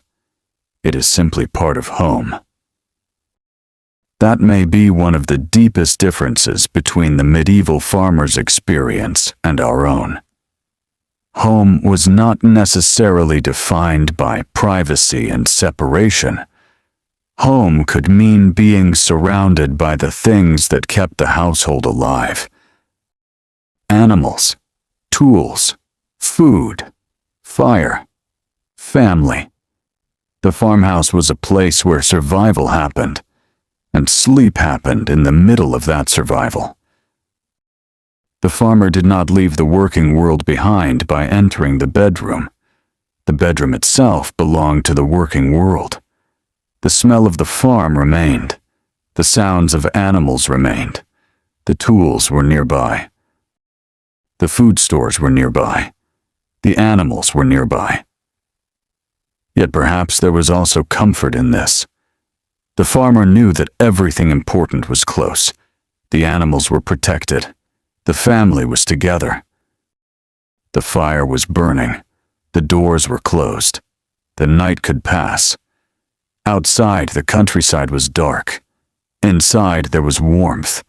Not perfect warmth. Not complete comfort. But enough. And sometimes, enough is what survival requires. The evening grows quieter. The farmer's work is finished. The animals are settled. A child has fallen asleep. The fire is low. The wind moves softly around the building. There is a faint smell of hay. The farmer lies down. For a moment, they listen. The horse breathes. The cow shifts. Then silence returns. The farmer closes their eyes. The same roof that protected the animals during the day now protects everyone during the night. And slowly, the darkness becomes peaceful. The farmhouse becomes part of the landscape. Outside are fields. Beyond them are hedges, paths, streams, woodland, and other homes. The village is sleeping too. Somewhere nearby, another farmer may be lying down after another long day. Another family may be listening to the same rain. Another child may be falling asleep to the sound of cattle. Another dog may be waiting near a doorway. Thousands of households across medieval Europe lived their own versions of this rhythm. Their houses differed. Their animals differed. Their climates differed. Their customs differed. But the need for shelter, food, warmth, and rest was shared. And that common need created many similar solutions. Keep the animals close. Keep them protected. Use the available space. Save heat where possible. Make daily work easier. Then sleep. The night deepens. The farmer sleeps. The animals rest. The fire becomes smaller. And somewhere beyond the walls, the moon moves across the sky. The farmhouse remains still. Until, slowly, the eastern sky begins to brighten. Morning will come again. And when it does, the first sound may once again be an animal moving through straw. The farmer will wake, the door will open. Cold or warm air will enter. The animals will be fed. The fields will call, and the quiet cycle will begin again. For the medieval farmer, this was not a special lifestyle created for one particular night. It was a way of living. A life in which animals were never very far away. A life in which work and rest were closely connected. A life in which the warmth of a living animal could matter. A life in which a farmhouse could be a home, workplace, storage building, and shelter all at once. And a life in which sleep happened not far from the creatures whose lives were tied so closely to the family's own. The morning light grows stronger. The animals are awake. The farmer steps outside. Behind them, The farmhouse is quiet for a moment. Straw lies where it was left. The fire is beginning to glow again. The scent of smoke rises. The night has ended. Another day has begun. And somewhere inside that simple building, the traces of the night remain. Warm bedding, dry straw, animal footprints, the faint smell of the herd, the memory of rain, the memory of wind. All of these ordinary details belonged to the medieval farmer's world. And when evening returns, they will begin again. The farmer will bring the animals home. The light will fade. The fire will burn. The household will settle. And once more, beneath the roof, people and animals will share the quiet hours of the night. Not because medieval people had no other choice in every case, but because their world was organized differently. Their homes were shaped by farming. Their routines were shaped by animals. Their seasons were shaped by the land, and their nights were shaped by the need for shelter. As the morning slowly arrives, the farmhouse opens again to the countryside. The farmer walks toward the fields. The animals follow. The day grows brighter, and the long story of ordinary medieval life continues, one quiet morning after another. The long story of ordinary medieval life continues, one quiet morning after another. The farmer walks toward the fields, and the animals move along familiar paths beside them. The morning is fresh. The grass is wet. A thin mist rests close to the ground, and the first light touches the tops of the trees. The farmhouse stands behind them, quiet for a moment, its roof still holding the memory of the night. Soon it will become busy again. But for now, the farm seems to belong to the morning. The animals know the path. The farmer knows the work waiting ahead. There is no need for much thought about what comes next. The routine has been learned over years, and this routine is one of the keys to understanding medieval farming. Life depended on repetition, not the dull kind of repetition we sometimes imagine, but a repetition that gave structure to an uncertain world. The farmer could not control the weather. They could not guarantee the harvest. They could not prevent every illness. They could not know exactly what the next winter would bring. But they could prepare. They could feed the animals. They could maintain the buildings. They could store hay. They could repair fences. They could watch the sky. They could keep the livestock close when necessary. And at night, they could make sure the animals were sheltered. These small acts gave the household some measure of control. The farm itself was a carefully maintained balance. Too few animals could mean less food or less labor. Too many animals could consume more feed than the farm could produce. Too little hay could create problems during winter. Too much dependence on one animal could make the household vulnerable if that animal died.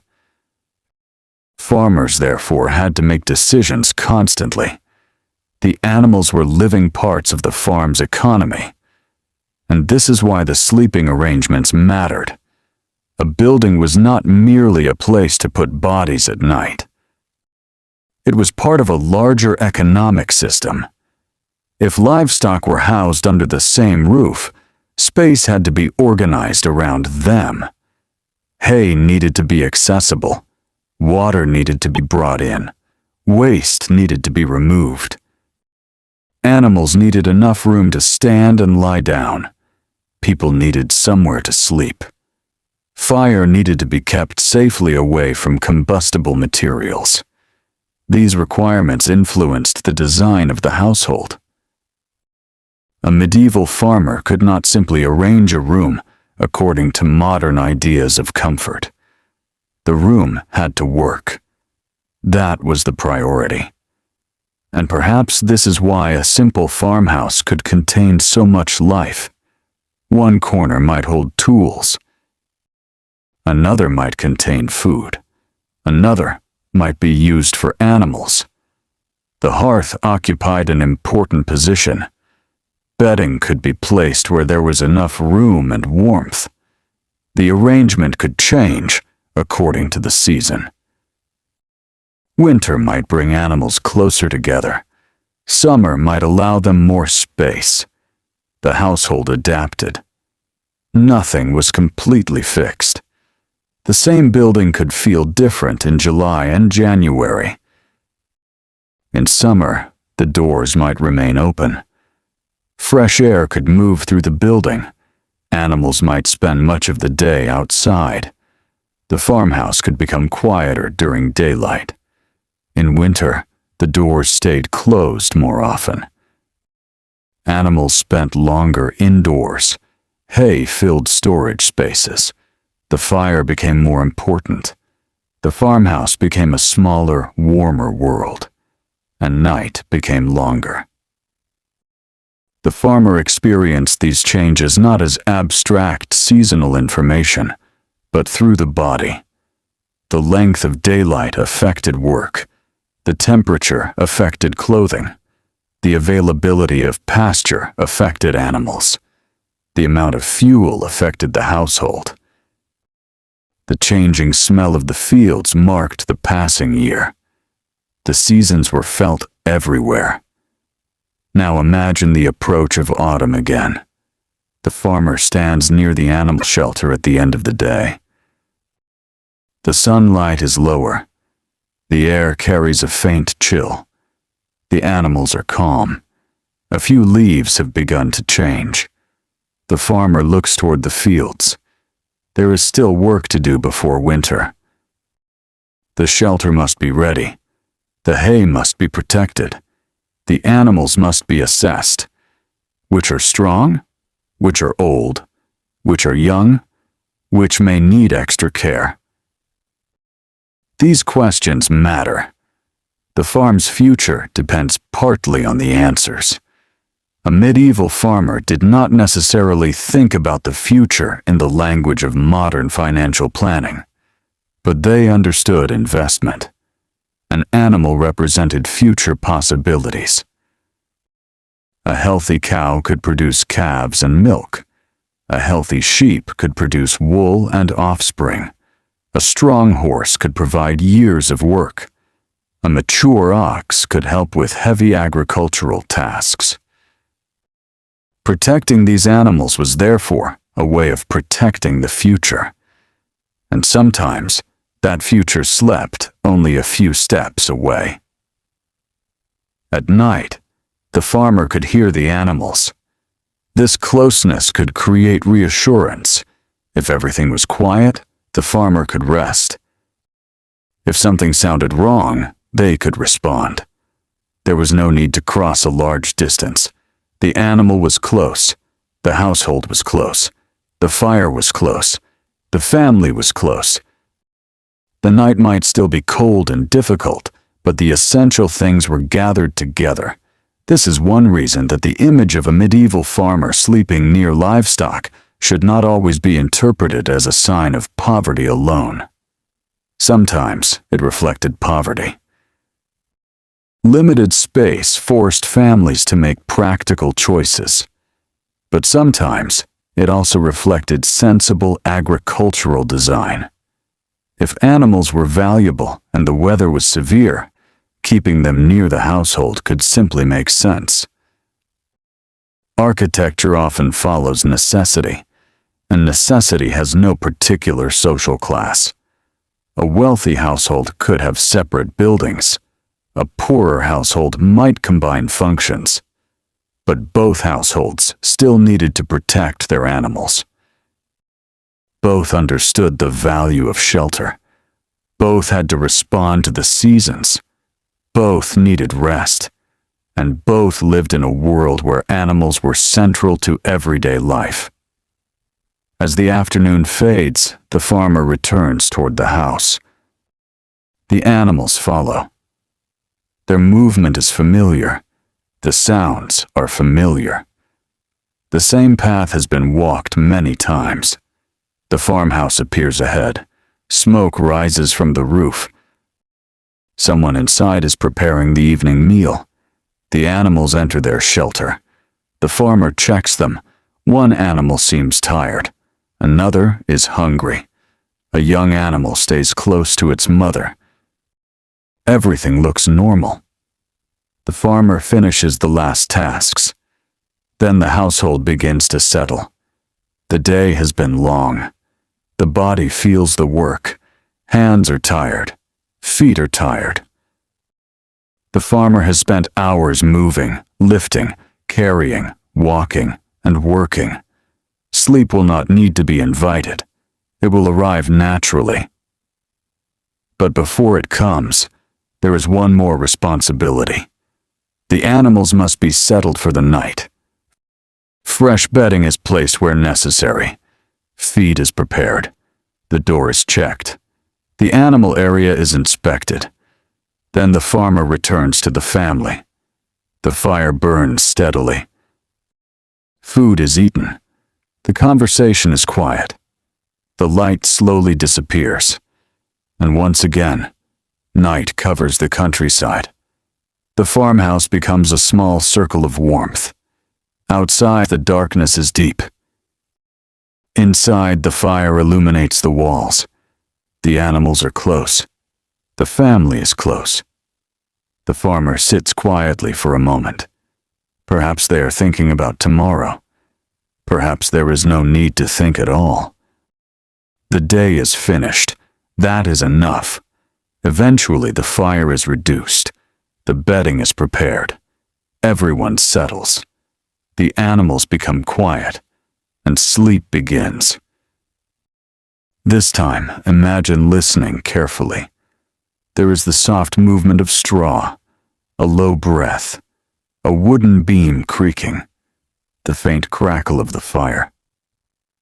Then a long silence.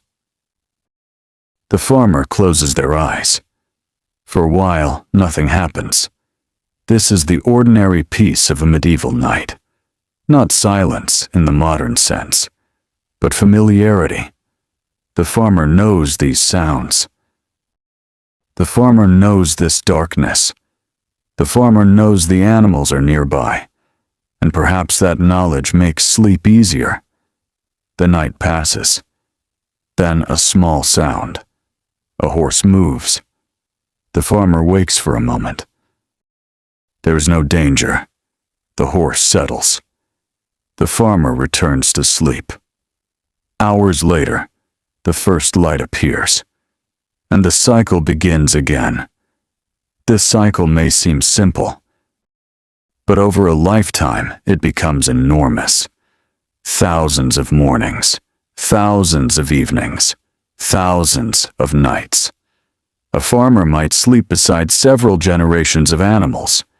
A cow might produce calves. Those calves might grow.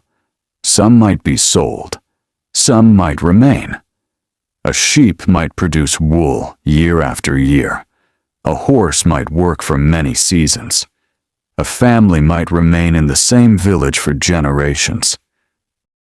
The farmhouse itself could be repaired, enlarged, rebuilt, or replaced. But the basic rhythm continued. Work, care, shelter, sleep, mourning. Work again. This is where the story of sleeping beside animals becomes larger than the sleeping arrangement itself. It becomes a story about dependence. Medieval farmers depended on animals. Animals depended on farmers. Neither could simply exist without the other within the agricultural system. The farmer provided food, water, protection, and shelter. The animals provided labor, food, materials, manure, transport, and future offspring. The relationship was unequal in many ways because humans controlled the animals, but it was also mutually dependent. A neglected animal became less useful. A neglected animal could die. A dead animal could mean serious loss. So caring for livestock was not an optional kindness. It was part of responsible farming, and that responsibility extended into the night. The farmer could rest because the animals were sheltered. The animals could rest because the farmer had prepared their space. The household could sleep because the doors were closed. And tomorrow's work could begin because the farm had survived another night. There is something gentle about this pattern when we step away from the hardships. The farmer lying down, the animals resting nearby, the fire slowly fading, the darkness outside, the knowledge that everyone is safe for the moment. History can sometimes feel very distant. Kings and queens lived in castles. Armies crossed borders. Laws changed. Cities grew. Churches were built. But beneath those great events, ordinary people continued their routines. They fed animals. They swept floors. They repaired roofs. They gathered firewood. They prepared meals. They put children to bed. They checked livestock. And then they slept. The great movements of history rarely stopped these simple needs. Even during periods of political change, people still had to care for animals. Even when rulers changed, the fields still needed work. Even when borders shifted, livestock still needed food. The ordinary rhythms of life continued beneath the larger story. And perhaps that is why the farmhouse is such an important place to imagine. It brings history down to human scale. Instead of looking at medieval Europe from a distant tower, we enter a small home. We feel the cold. We smell the straw. We hear the animals. We see the fire. We understand why space mattered. We understand why shelter mattered. We understand why the animals were kept close. The past becomes quieter and more human. Now imagine a final winter night. The fields outside are covered with frost. The moon is pale. The farmhouse is warm enough. The animals have been fed. The family has eaten. The doors are secure. The fire is low. The farmer checks the livestock one last time. Everything is calm. A cow lies comfortably on the straw. A horse stands quietly. Sheep are gathered close together. The dog is resting near the entrance. The farmer turns away. There is nothing more to do. The farmer returns to the bedding. A blanket is pulled close. The room is dark. The animals are breathing nearby. For a moment, the farmer listens. There is no need to move, no need to speak, no need to work. The night belongs to rest. And slowly, the farmer falls asleep. The hours pass. The animals remain sheltered. The fire becomes ash. The cold continues outside. But inside, the household survives another night. Then, as the morning slowly arrives, a faint light enters. The farmer wakes. The day begins again. The door opens. The animals move. Fresh air enters the room. The smell of smoke returns. The village begins to stir. The fields wait. And the farmer steps into another day. Perhaps this is the simplest way to understand why medieval farmers sometimes slept so close to their animals. They lived in a world where separation was expensive. Space was valuable. Heat mattered. Animals were precious. Work was constant. and shelter had to serve many purposes. A farmhouse could be a home, it could be a workplace, it could be a storage place, it could protect livestock, and it could become a sleeping place for people and animals beneath the same roof. Not every medieval farmer lived this way. Not every farmhouse looked like this. Not every animal slept beside human bedding. The exact arrangement changed across regions, centuries, climates, and social conditions. But the closeness between people and livestock was a real part of medieval rural life. And once we understand that, the farmhouse at night becomes easier to imagine. The farmer is not surprised by the animals breathing. The smell of straw is not strange. The sound of hooves is familiar. The warmth of livestock is welcome during cold weather. The farmer has lived with these sensations for years. This is home, not because it is luxurious, not because it is silent, but because it is familiar.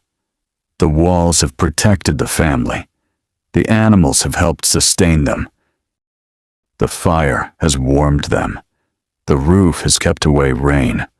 The bedding has allowed tired bodies to rest. And the night has offered a few precious hours when there is nothing left to do. Outside, the medieval countryside is dark. The fields are quiet. The roads are empty. The village sleeps. Inside, the farmer sleeps too. The animals rest nearby. Everything is still. And perhaps in that quiet moment, the farmer does not think about history. They do not know that centuries later, someone will wonder how they slept. They simply close their eyes. They listen to the familiar sounds. They feel the warmth of the shelter. And they rest. Morning will come. The animals will rise. The farmer will feed them. The fields will demand attention. The seasons will continue. And another night will eventually arrive. This rhythm may repeat for years, then decades, then generations. A child who once listened to cattle breathing at night may grow into the farmer who checks them before bed. A young animal may become part of the household's daily life. A farmhouse may be repaired by hands that learned the work from parents and grandparents. The same fields may be walked again and again. The same paths may become worn beneath human and animal feet. And the night will continue to bring everyone back beneath shelter. There is no grand ending to this kind of life. That is part of its meaning. The story is made from repetition, from ordinary evenings, from small decisions, from careful preparation, from animals fed at dawn, from hay carried in autumn, from fires maintained during winter, from roofs repaired before rain, from bedding replaced when it becomes dirty, from doors secured before darkness, from tired people finally lying down. The medieval farmer's world was built from these small acts, and sleeping beside animals was one part of that larger pattern. The farmhouse at night becomes almost like a quiet meeting place between the human world and the animal world. People sleep, animals sleep. Both are protected by the same roof. Both depend upon the coming morning. Both are part of the same farm. And for a few hours, there is nothing to separate them except a simple wall, a wooden partition, or perhaps only a short distance across the room. The fire gives its final warmth. The animals breathe softly. The farmer's breathing becomes slow. The wind moves outside. Then even the wind seems to fade. The farmhouse rests, and the medieval countryside rests with it. If we could stand there quietly, without disturbing anyone, we might hear almost nothing. Perhaps a small movement in the straw, perhaps the creak of wood, perhaps the soft breath of a horse. Then silence again. A peaceful silence, not empty. A silence filled with life, the kind of silence that comes after a long day of work. The kind of silence that belongs to people who have finally finished everything they can finish. The farmer sleeps, the animals sleep, and the night passes. As the morning slowly arrives, the first light touches the fields. The farmhouse becomes visible again. The roof, the doorway, the walls, the small signs of yesterday's work. The animals begin to move. A rooster calls somewhere beyond the house. A dog lifts its head. The farmer wakes. Another day has begun. And with that morning, the old cycle begins again. The animals will be fed. The fields will be visited. The work will continue. The farmhouse will once again become a place of movement. And when evening finally returns, the farmer will come home. The animals will return too. The door will close. The fire will burn. The family will eat. The animals will settle. And the night will arrive. Once again, the farmhouse will become a shelter. Once again, people and animals will be close. Once again, the familiar sounds of rural life will fill the darkness. And once again, a tired farmer will close their eyes beneath a simple medieval roof, trusting that the animals nearby are safe, the fire is warm, and morning will eventually come. For us, centuries later, the image may seem unusual, but for the medieval farmer, it was simply part of home. A home shaped by work, a home shaped by weather, a home shaped by animals, a home shaped by survival, and finally, a home shaped by sleep. The night grows quiet once more. The animals breathe softly. The farmer rests. Outside, the stars move slowly over the fields, and beneath the roof, the ordinary world of the medieval farm continues through the darkness, peaceful for a little while, until another morning begins. The night grows quiet once more. The animals breathe softly. The farmer rests. Outside, the stars move slowly over the fields, and beneath the simple roof, the ordinary world of the medieval farm continues through the darkness. For a little while, there is nothing left to do. No grain needs to be carried. No field needs to be plowed. No animal needs to be moved. The doors have been checked. The fire has been reduced. The bedding has been prepared. The animals are sheltered. And the farmer can finally sleep. This quiet moment brings us close to the heart of the story. Because when we ask how medieval farmers slept beside their animals, the answer is not simply that people and livestock sometimes occupied the same building. The deeper answer is that medieval rural life did not draw the same sharp boundaries between home, work, animals, and nature that many people experience today. The farmhouse could be a place of all these things at once. It could be a shelter from the weather, a place where food was prepared, a place where tools were repaired, a place where children grew up, a place where animals were protected, a place where people slept. And sometimes, beneath one roof, it could contain all of these activities within a surprisingly small space. But the precise arrangement always depended on circumstances. Some medieval farmers lived in buildings where livestock occupied a separate part of the same structure. Others kept animals in attached spaces. Others used separate barns, stables, or byres. Some households had more room than others. Some regions had architectural traditions that were very different from those found elsewhere. Climate changed the needs of the household. So did wealth. So did the type of livestock. So did the agricultural system. There was never one universal medieval farmhouse. There were thousands of local solutions. Yet each solution was shaped by the same basic questions. How can the family stay warm? How can food be protected? How can animals survive winter? How can valuable livestock be kept safe? How can limited space be used efficiently? And how can everyone get enough rest to work again tomorrow? The answers were practical. Sometimes they meant bringing animals under the same roof. Sometimes they meant placing them immediately beside the human living area.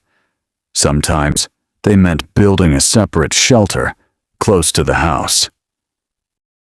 The distance could vary, but the relationship remained close. And as we slowly leave the farmhouse behind, we can begin to understand why. The medieval farmer's livelihood was tied to animals in ways that are easy to underestimate. A cow could provide milk and calves. Sheep could provide wool. A horse could provide transport and agricultural labor. An ox could provide enormous pulling strength. Pigs could provide meat. Chickens could provide eggs. Goats could provide milk and other useful products. Animals could also produce manure, which helped maintain the fertility of agricultural land. Their value reached far beyond the moment when they were eaten or sold. They were part of a long cycle. The farmer cared for the animal. The animal supported the farm. The farm produced food. The food supported the household. The household continued caring for the animal. Year after year, this cycle repeated. And because the animals mattered so much, protecting them at night made sense. A farmer did not want to wake in the morning and discover that a valuable animal had escaped. They did not want a young animal exposed to severe cold. They did not want livestock standing in heavy rain when shelter was available. They did not want predators approaching an unprotected flock. They did not want a sick animal to go unnoticed. Keeping livestock nearby could reduce these risks.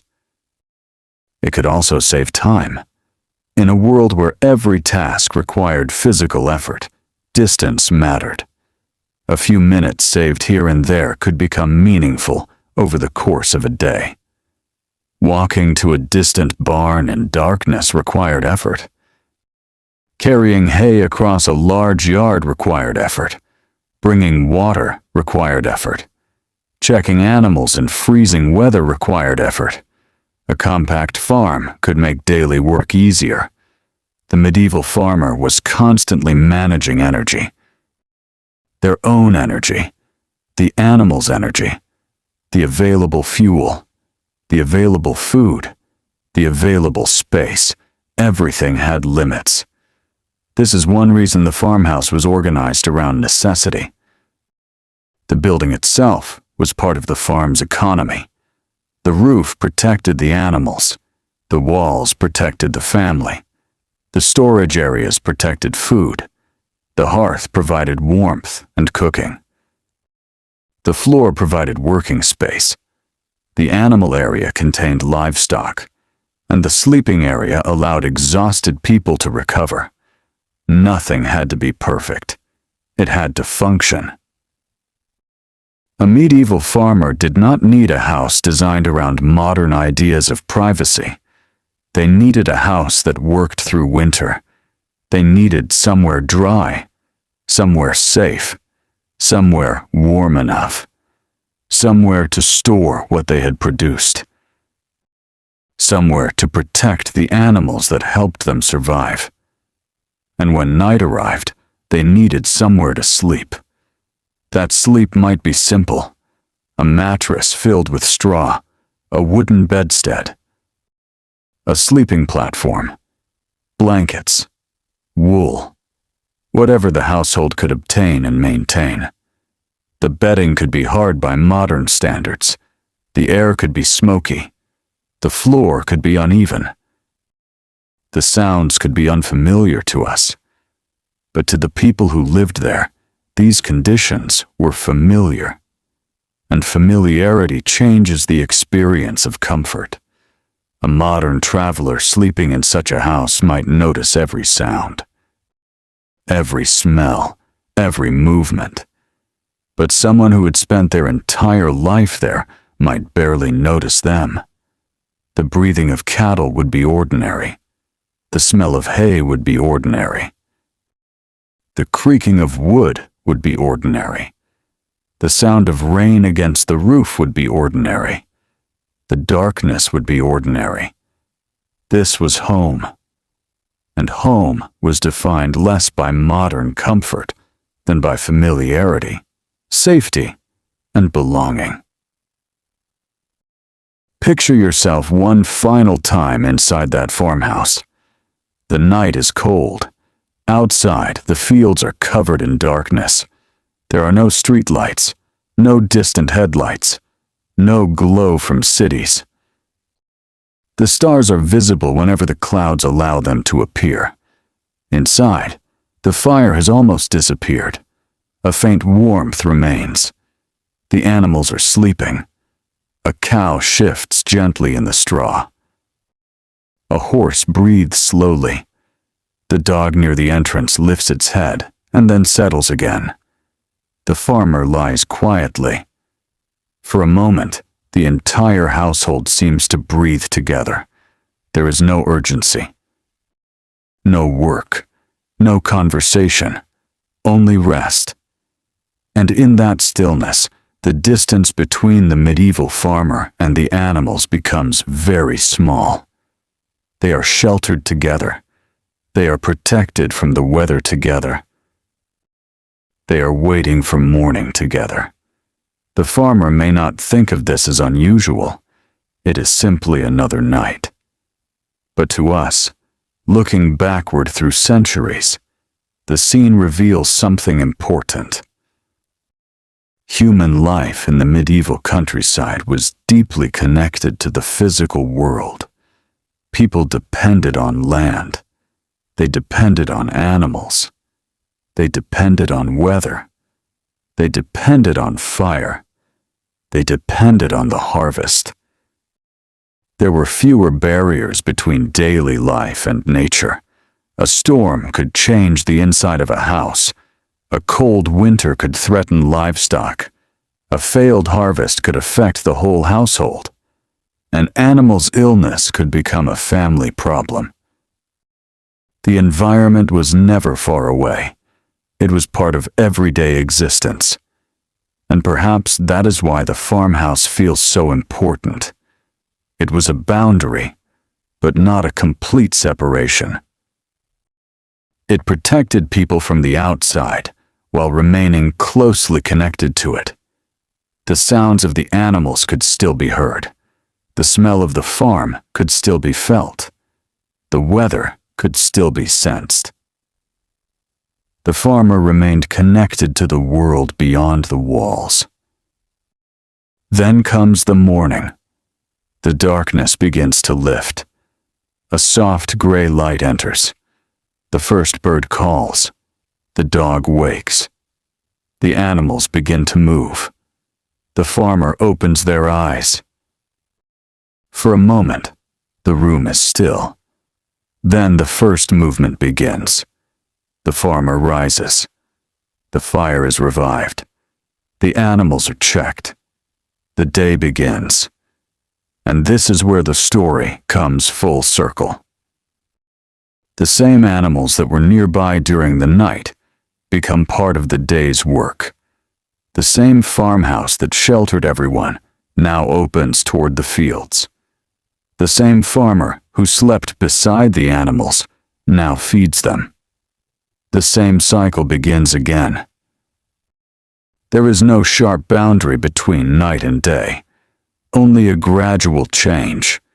Sleep becomes work. Work becomes evening. Evening becomes sleep. And the farm continues. This cycle could last for years. A child could grow up hearing animals at night. That child could become a farmer. The same person could later teach their own children how to care for livestock.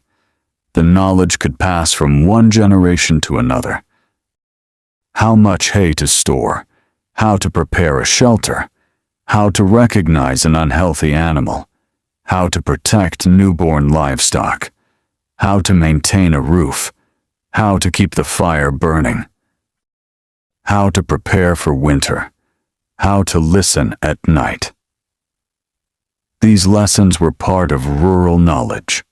Some were written down. Many were learned by experience, and experience was accumulated slowly. A farmer who had survived many winters knew things that a younger person did not. They remembered which buildings leaked, which animals struggled in cold weather, which fields flooded, which paths became muddy, which stores lasted through winter, which animals were strong, which were fragile. This knowledge could determine whether a household had a comfortable winter or a difficult one. The animals themselves were part of that knowledge. A farmer learned their habits, their temperaments, their needs, their limitations. This intimate familiarity could make the nighttime presence of livestock almost comforting.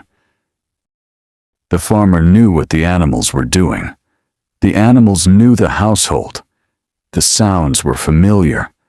The smell was familiar. The routine was familiar. And familiarity can create peace. The final night passes. The fire dies. The farmer sleeps. The animals rest. Outside, the village remains dark. And then, slowly, the eastern sky becomes lighter. The fields emerge from shadow. The roof becomes visible. The trees take shape. The birds begin to call. The morning has arrived.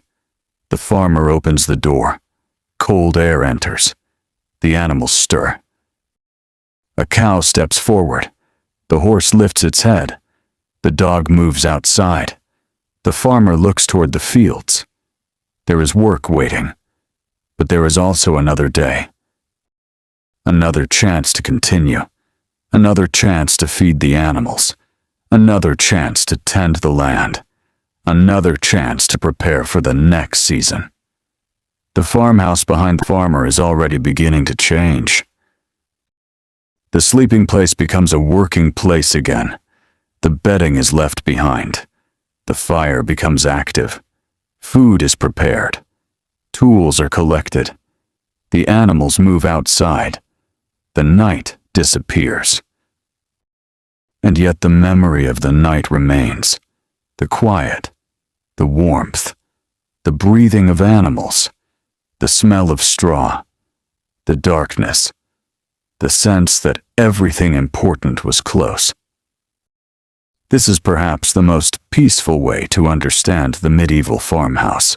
It was not necessarily comfortable by modern standards. It was not always clean. It was not always warm.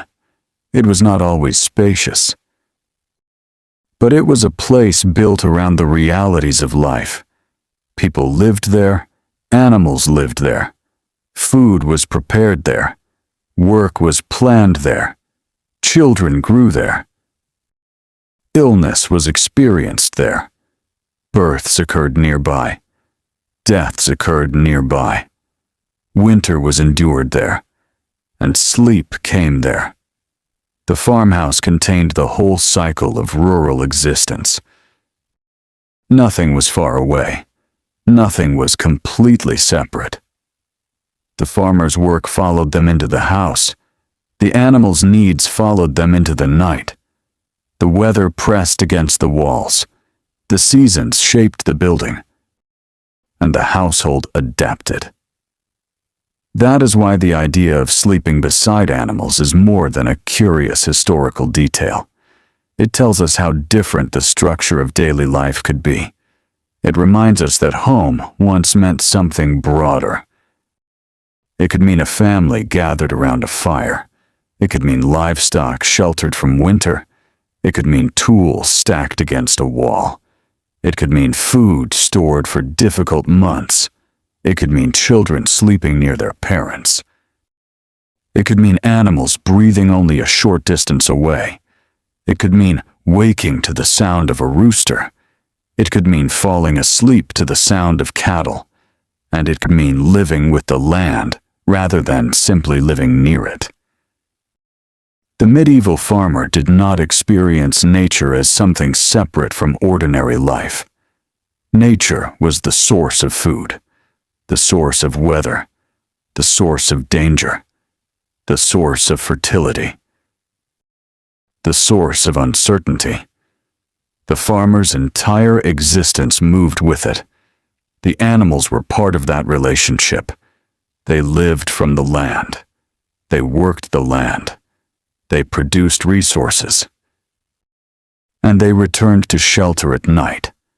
The farmer followed the same rhythm, outside during the day, inside during the night, always connected, always preparing, always adapting. And finally, always resting. As the morning slowly arrives, the last traces of darkness disappear from the farmhouse. The animals are awake.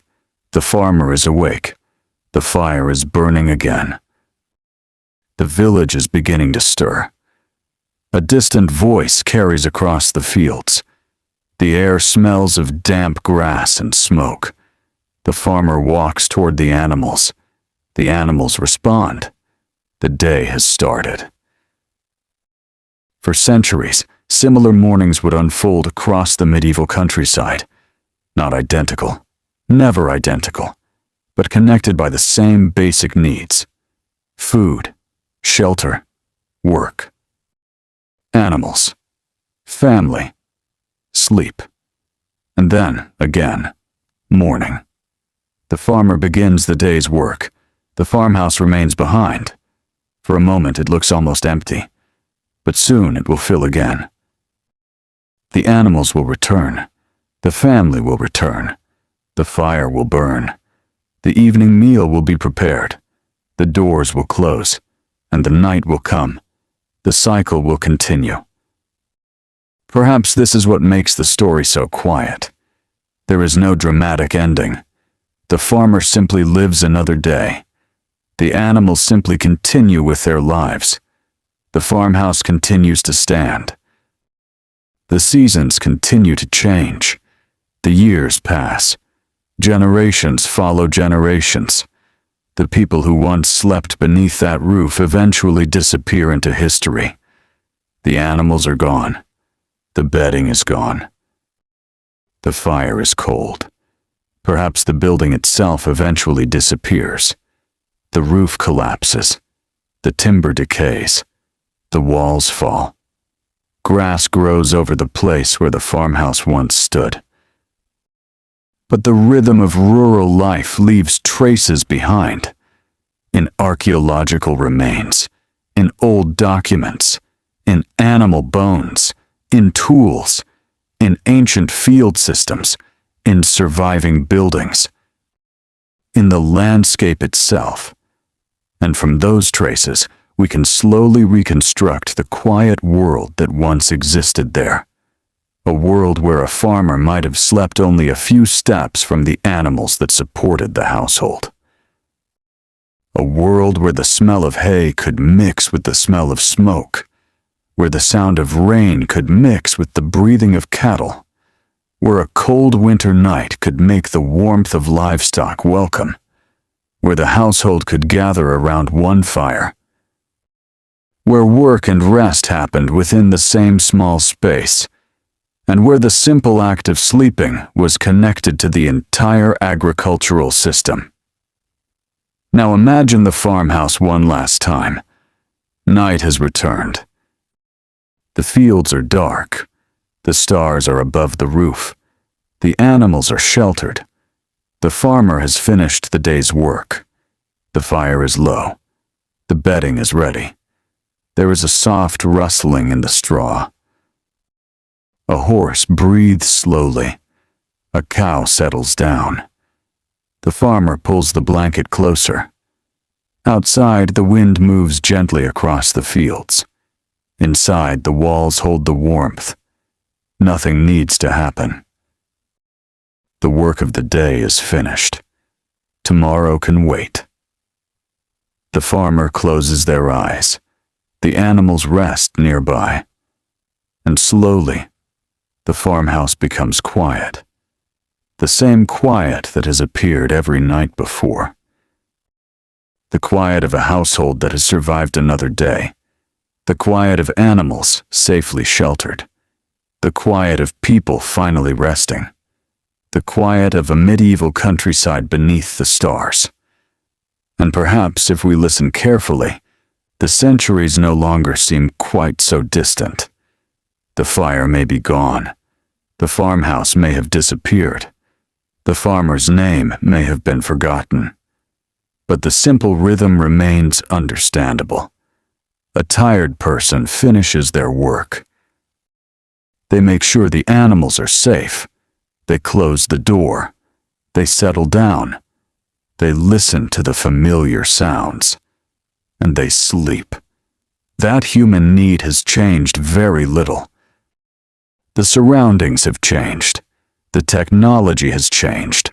The houses have changed. The expectations of comfort have changed. But the desire for warmth, safety, and rest remains. And so, as the night deepens over the medieval fields, the farmer sleeps beside the animals, not as a strange figure from a distant world, but simply as a person living according to the realities of their time. The animals breathe. The fire fades. The roof shelters everyone. The fields wait, and the night passes quietly. As the morning slowly arrives, another day begins. The animals rise. The farmer rises. The door opens. The light enters. The work continues. And somewhere beneath the ordinary rhythm of that morning is the memory of the night before. A night spent close to the animals. A night beneath a simple roof. A night of warmth, straw, darkness, and familiar sounds. A night that was not extraordinary to the people who lived it. Just another night. Just another part of life. And perhaps that is where our journey should end. Not with a castle. Not with a battlefield. Not with a king or a famous event. But with a quiet farmhouse at dawn. A farmer standing near the doorway. Animals moving into the morning light. The smell of smoke rising behind them. The fields waiting ahead. And the knowledge that when evening comes again, everyone will return to the same shelter. The animals will settle. The family will rest. The fire will burn. The darkness will arrive. And beneath the roof, the old rhythm will begin again. People, animals, work, shelter, sleep, morning. And then another day. The medieval countryside continues quietly beyond the farmhouse. The wind moves through the grass. Birds cross the pale sky. The animals walk slowly toward the fields. The farmer follows. Behind them, the farmhouse stands in the morning light. For a moment, everything is still. Then the day carries them forward. And the night, as it always does, waits patiently somewhere beyond the hours of daylight. When it comes, the farmer will return. The animals will return. The fire will be lit. The doors will close. And once more, beneath the simple medieval roof, the people and animals of the farm will settle down together, waiting peacefully for morning. And so the story ends where it began, with a quiet night, a simple shelter, a tired farmer, animals resting nearby, and the soft, timeless rhythm of sleep.